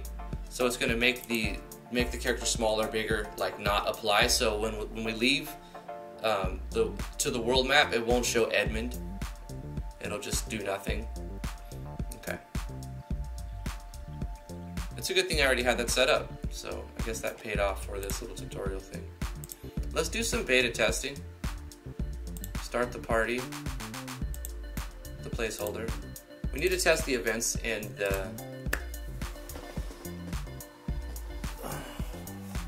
the school area.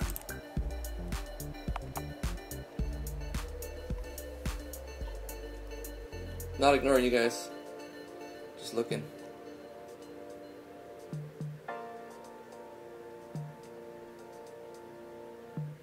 Driftwood is my favorite RPG character. Ah, alright. Thank you, Silver.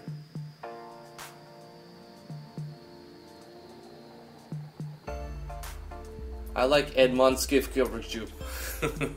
Mechanized Battle Toaster. Dino 1. We'll keep it the same because I want to be able to show that it switches. I'll buy Drifty's Friendship 2. $50. You don't have to donate, guys.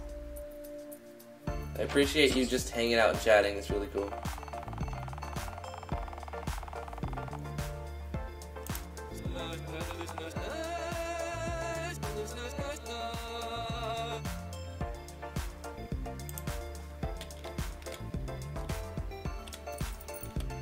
It looks so funny.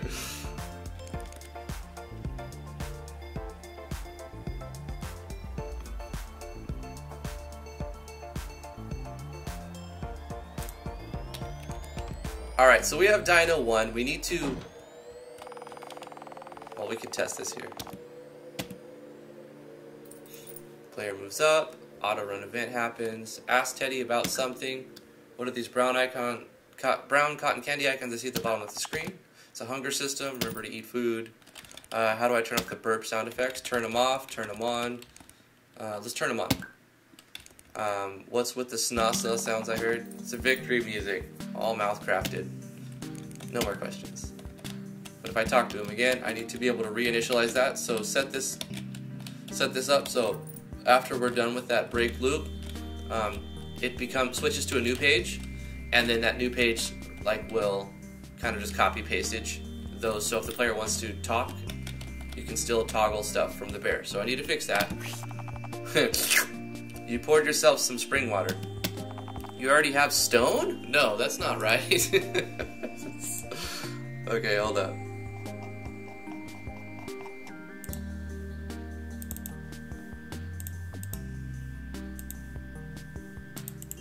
Oh right, I put 7 as a placeholder and I forgot to switch it.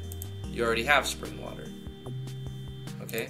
Also, while we're here, we should set this up so that when the player interacts, it does this thing again. Copy this. This turns off, but then we can create a new event right here, which will be same level as character. And we paste this stuff in here, and this is Teddy repeating his stuff, right?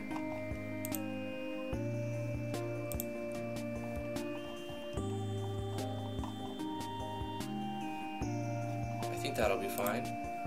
Okay, so that's 2 bugs. We'll keep doing the beta, fixing stuff as we go. These need to be raised up higher. We can buy food, orange and apples here. Okay. Spring water from here. Oh my gosh, Ikumin, you look so cool. Hi, I'm Ikumin. Do you like dinosaurs? I like dinosaurs. I should move this table down 1 so that I can get to this person. So let's do that. I want to do that. I want to go right here, right here, right here, right here, right here, right here, right here, right here, right here, right here, and delete this, this, and this, and then move this event down and this event down. And I kind of want to change the wall a little bit. You know what? It's fine. It doesn't matter too much. It does kind of seem weird. There's like a giant hallway but you know what? Whatever. Heartless. It's Ikumin. Come on. He looks amazing. Ikumin is amazing.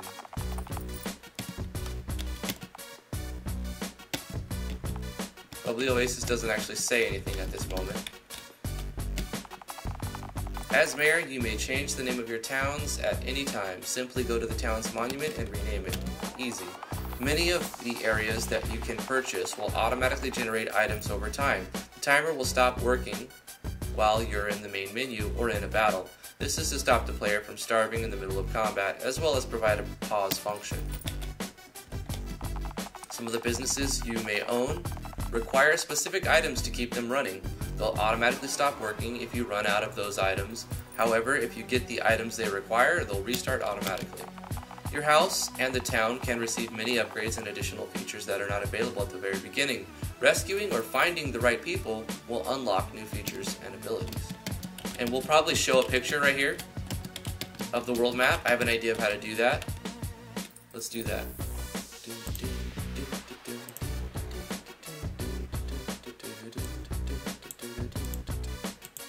This will have to be updated, but it'll be something like this. As I expand this world map to get bigger and badder, this image will have to be updated as well. But what we're going to do is take this image, position it just right, and I'm going to press the print screen button, and then I'm going to go into Photoshop, File New. It's going to take the image of both of my monitors,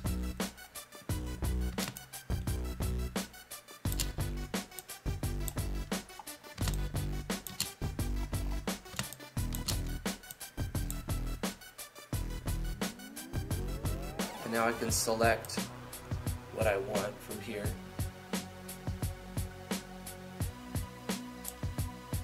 Copy this onto a new image.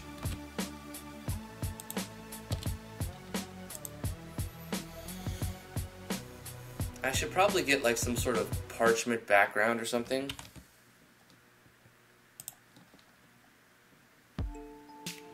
And then place this on top of it.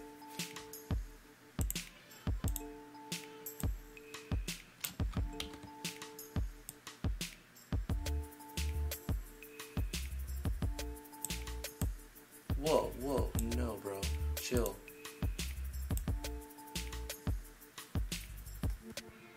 I mean, this is pretty terrible.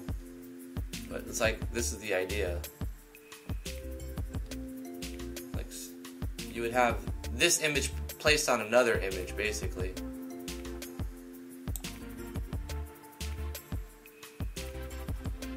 This is going to be updated a bunch of times. So this is fine for now, because I'll improve upon this. But you take this and you would resize it. I gotta scale it down to the size of the game. The game is 1106. 1104 by 624. We can just take that exact 1104 by 624. Oops.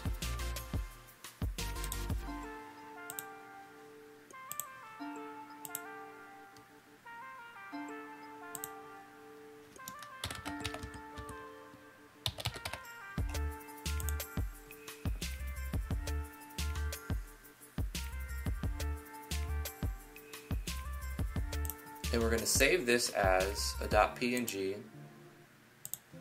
inside of IMG Pictures.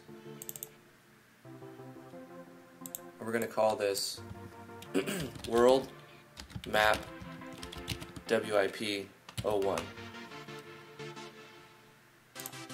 Because we're going to change this map and then we'll have to update it and make it better.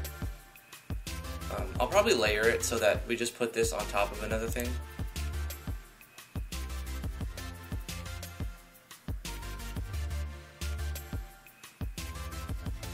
And now in game,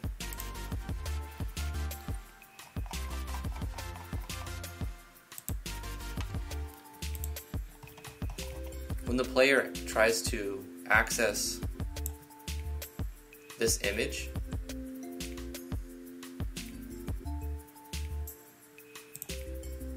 we'll make an event right here. This says show world map. Same level as characters, and we can turn on a switch to lock the player here while we're doing a show picture.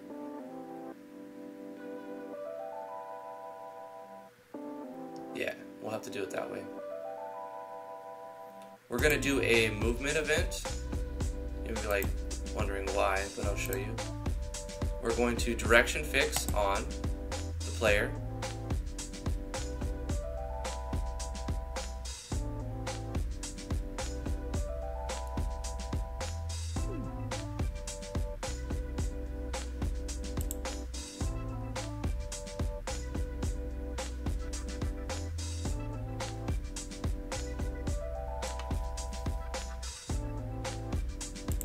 show picture.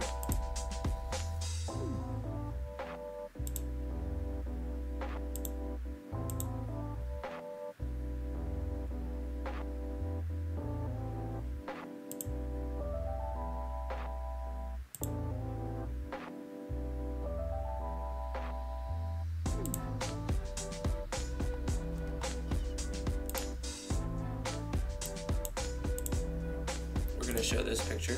0, 0, because it'll start drawing it from the top and then fill up the whole screen.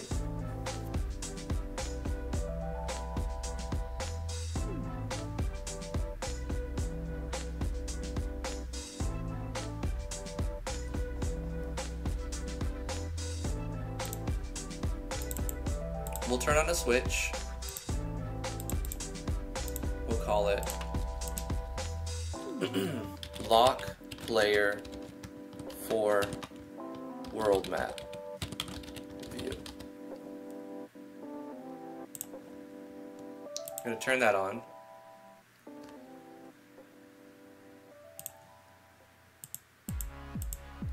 We can copy this and paste this, put it on here. And then we're going to create two solid events right here that says lock player for world map view. And it's going to be same level as character. This is a trick that should work. So if the player, this is a lock player down. If the player is on this,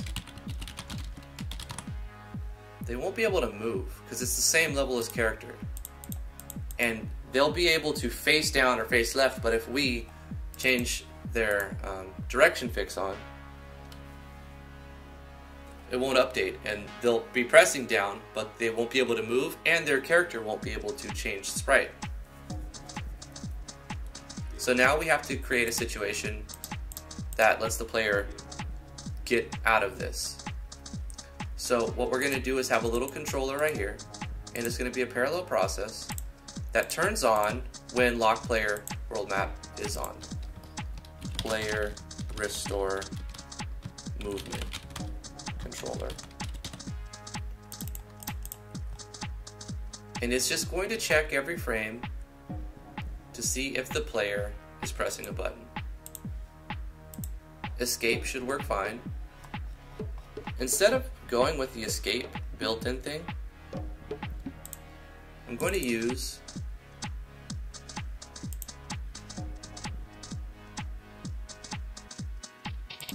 I guess we can use if cancel button is pressed down.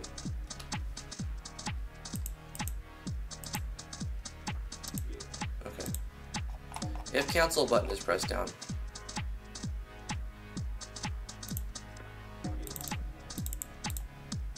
Conditional branch if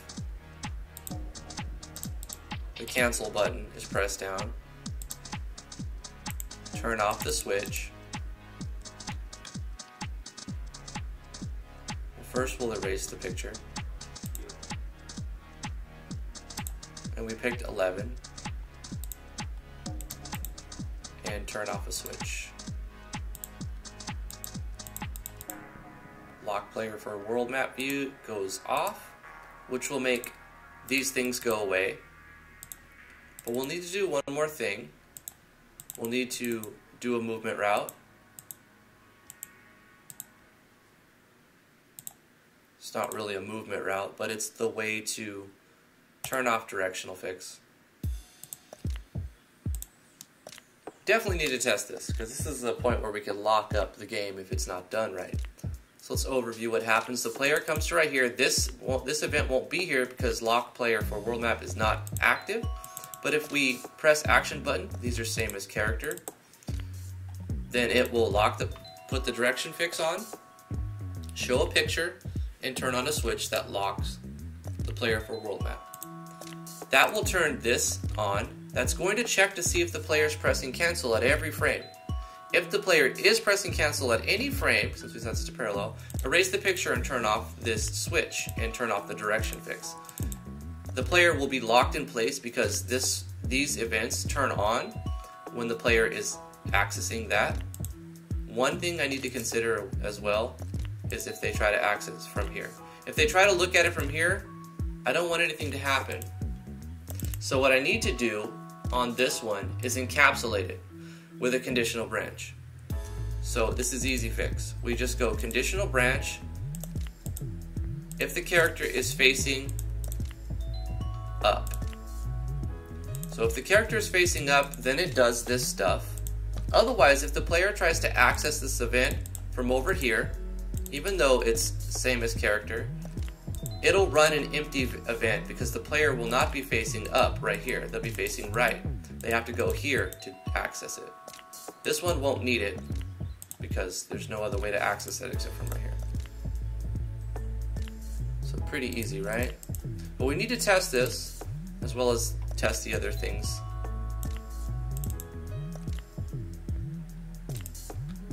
Copy this.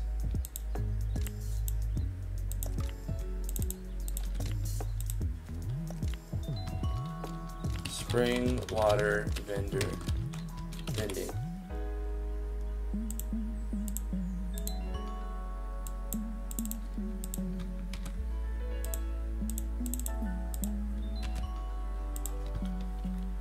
Food vendor. All this is doing is moving the sparkles up here. I could actually get rid of the shot processing here because this is. Let's speed it up as well.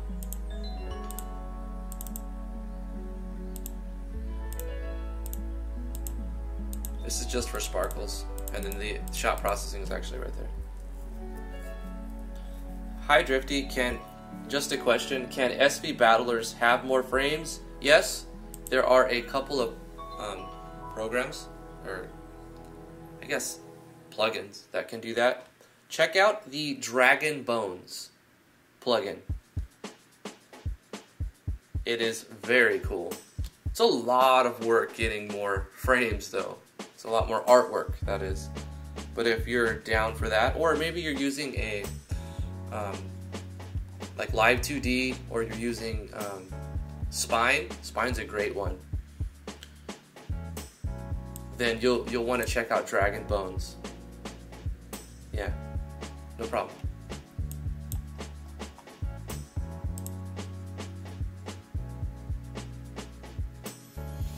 Let's do another beta test and go over here and read these as well.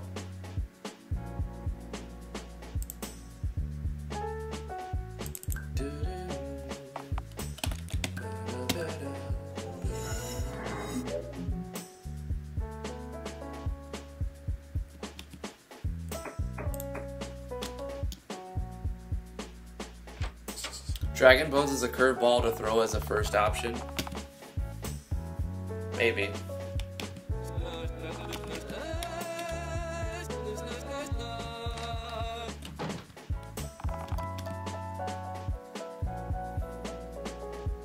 Ganfly has animated SV enemies, but that's still only like the limited amount of frames.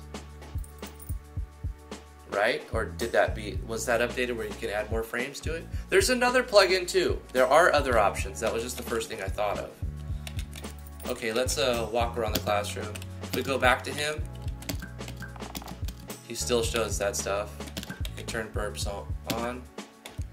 For the snaw sounds. No more questions for now. Leave the tutorial zone. We'll exit, right?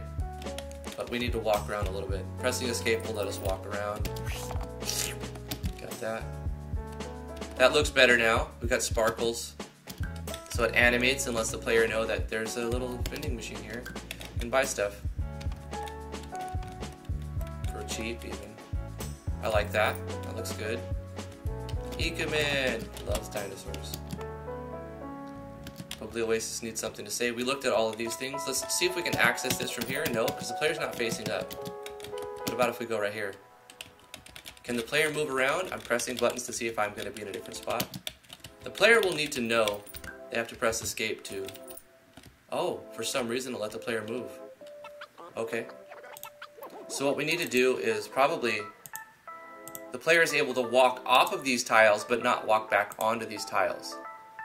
right? So I can propagate this. Copy this here, here, here, and here.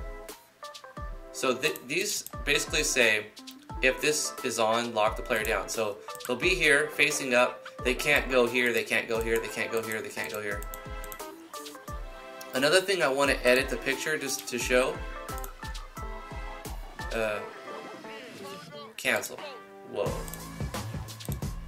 Save. I want to edit the picture to show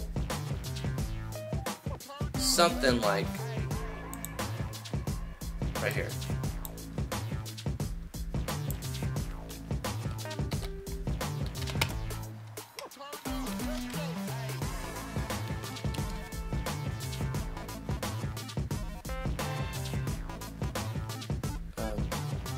Press escape to exit. This is an early iteration, so I'm not worried about the way it looks right now.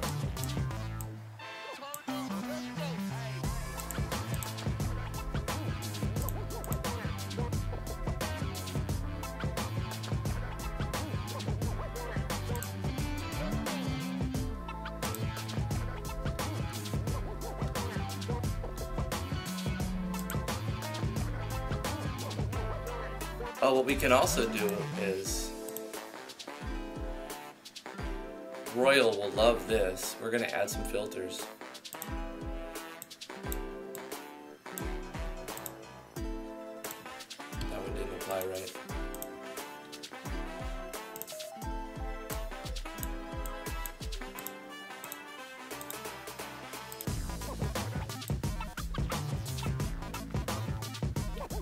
Take away some of the saturation.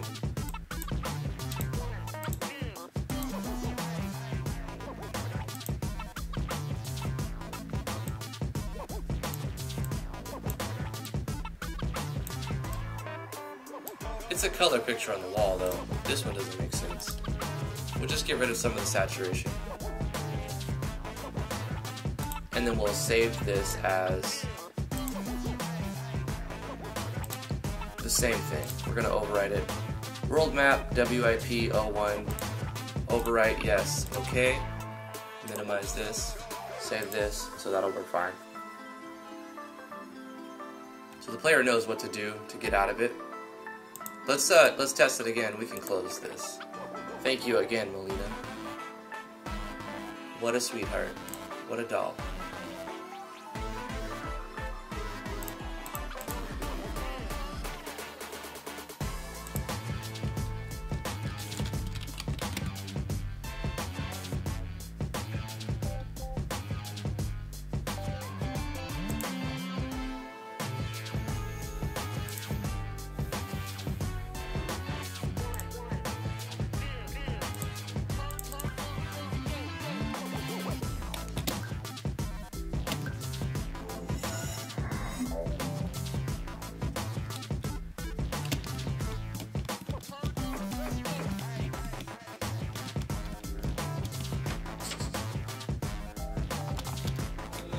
The town needs a hero like you, Dino One.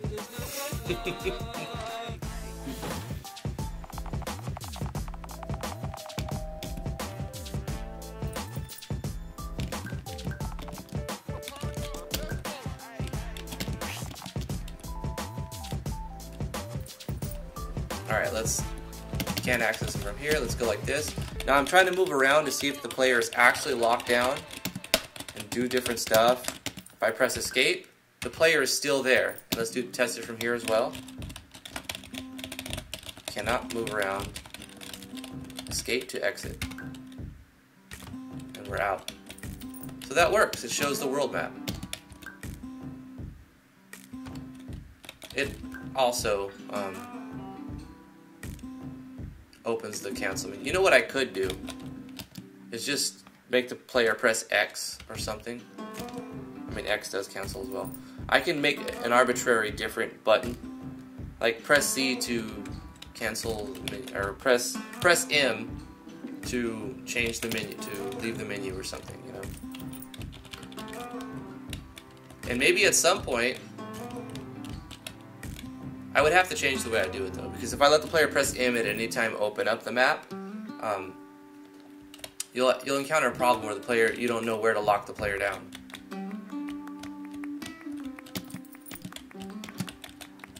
So we'll need to put a dude here, and maybe at some point give him a movement pattern where he walks over here and walks back over here, and then you can access this for like a secret hint in his I don't know. Talk about something here for this, and I already did these. And maybe put something more dialogue in the books here.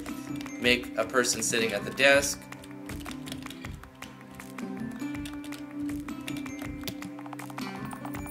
There are no random encounters, but all of the treasure chests inside of the randomly generated dungeon maps are guarded by enemies. Opening the chest will start battles. As you proceed deeper into the dungeons, the level of the enemies that guard treasure chests also increase. All of the battles are optional, and losing a battle won't end your game. You'll simply be transported out of the dungeon.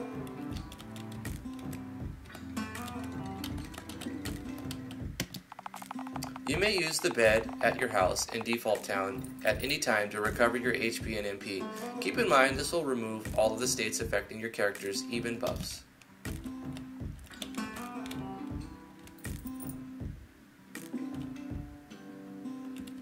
I think that's a really good set of progress that we've made in the tutorial zone.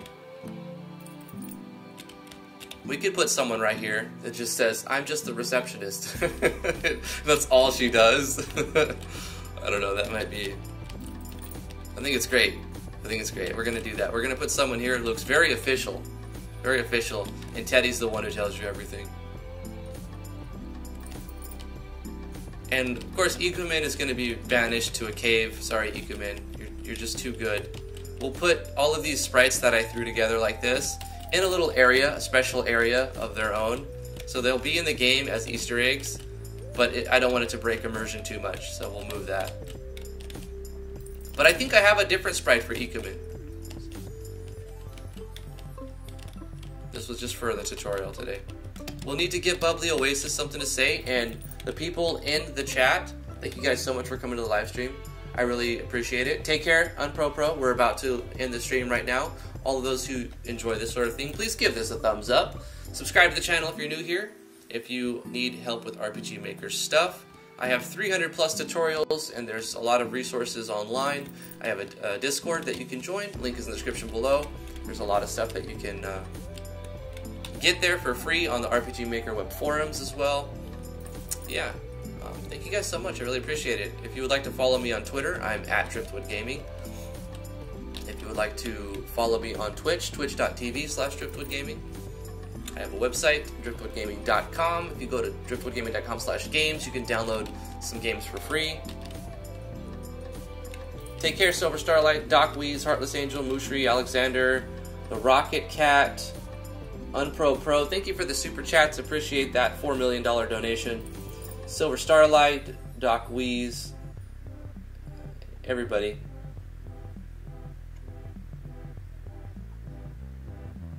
Coolsoft. I know I missed some stuff here. I was wondering, there is a plugin that I wanted to use, but I don't know the name of it. It's whenever a character is talking, and a little exclamation mark pop up, or all that other good stuff. Mushri needs the shook water. Maybe we'll make that tomorrow. I stream every Monday through Friday, 10 a.m. to noon Eastern Standard Time, unless something stops me from doing that. I think we've had a pretty good record so far.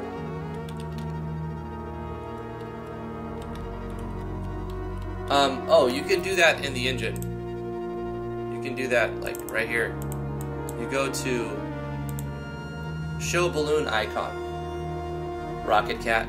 Go to Show Balloon Icon. You select what event you want it to appear on, or the player, and you select some of these pre-built ones, and you can wait for completion. If the thing that you want it to pop up is not actually populating in this balloon, like say this is very limited, right? And something you want to pop up above their head isn't there, there is a plugin for that. Maybe you're talking about that instead. Yanfly has a plugin that I use. I really like it. It's called Yep_Icon Balloons. and you can reference the help file for more information on how to do this. You simply do a plugin command. It's on page 3 of the contents, and you type in show icon balloon. Then you put in the X, which is going to be the icon. You will reference your icon set, and then you type in on, and then the place you want it to be, and then you can also optionally add a comma and put a number in there. So let's, for example, I'll show you how to do it. You put this plugin in somewhere toward the bottom of all of your Yanfly plugins, and you have to have an empty file as well. The empty file name will be right here. Inside your IMG systems, you'll have to download an icon. This one is the empty balloon. It comes, go to yanfly.mo/yep, and you can download it for free. So it comes with the plugin for free. You can change it if you want to, but put that where it needs to go inside the IMG/system. So you'll have empty balloon.png. You can also pick a different one if you want. Then you copy the code in here, and you'll create a plugin command, right? You go to tab 3 at the bottom, plugin command, you paste it in here, and you're going to change X to the icon number you want. We'll say like 1, 2, 4, and then on whatever you want, and then you change the wait to however many frames you want it to wait. We'll say if you want it to wait for 1 whole second, you do 60. That's kind of long. I would say like wait 15 frames or 20 frames. That's like 1/3 of a second right there. And how do you know what number to use? Well, let's take a look at that. You go into your database, under items, you see how all of these have an icon right here. Well, if you double click here, you can pick the icon you want, and you see the number in the bottom left corner. So say you wanted to show an icon of this heart potion, well then you would use icon 529 in there. So you would go in here and the plugin command, you would change this number to 529 on the player and make it wait 20 frames. So that's 2 different ways, the built-in way and the way to do it with Yanfly's plugin. That's where I got to end the stream. Thank you guys for coming. I really appreciate it. Love you guys very much. Thumbs up if you liked the video. Subscribe to the channel. All the good stuff. If you'd like to support what I do, I have a Patreon. Patreon.com/driftwoodgaming. All support is appreciated. If you'd like me to do first impressions on your game, that is offered at the $20 level. We'll see you guys tomorrow, 10 a.m. to noon Eastern Standard Time. Mwah! Bye, guys.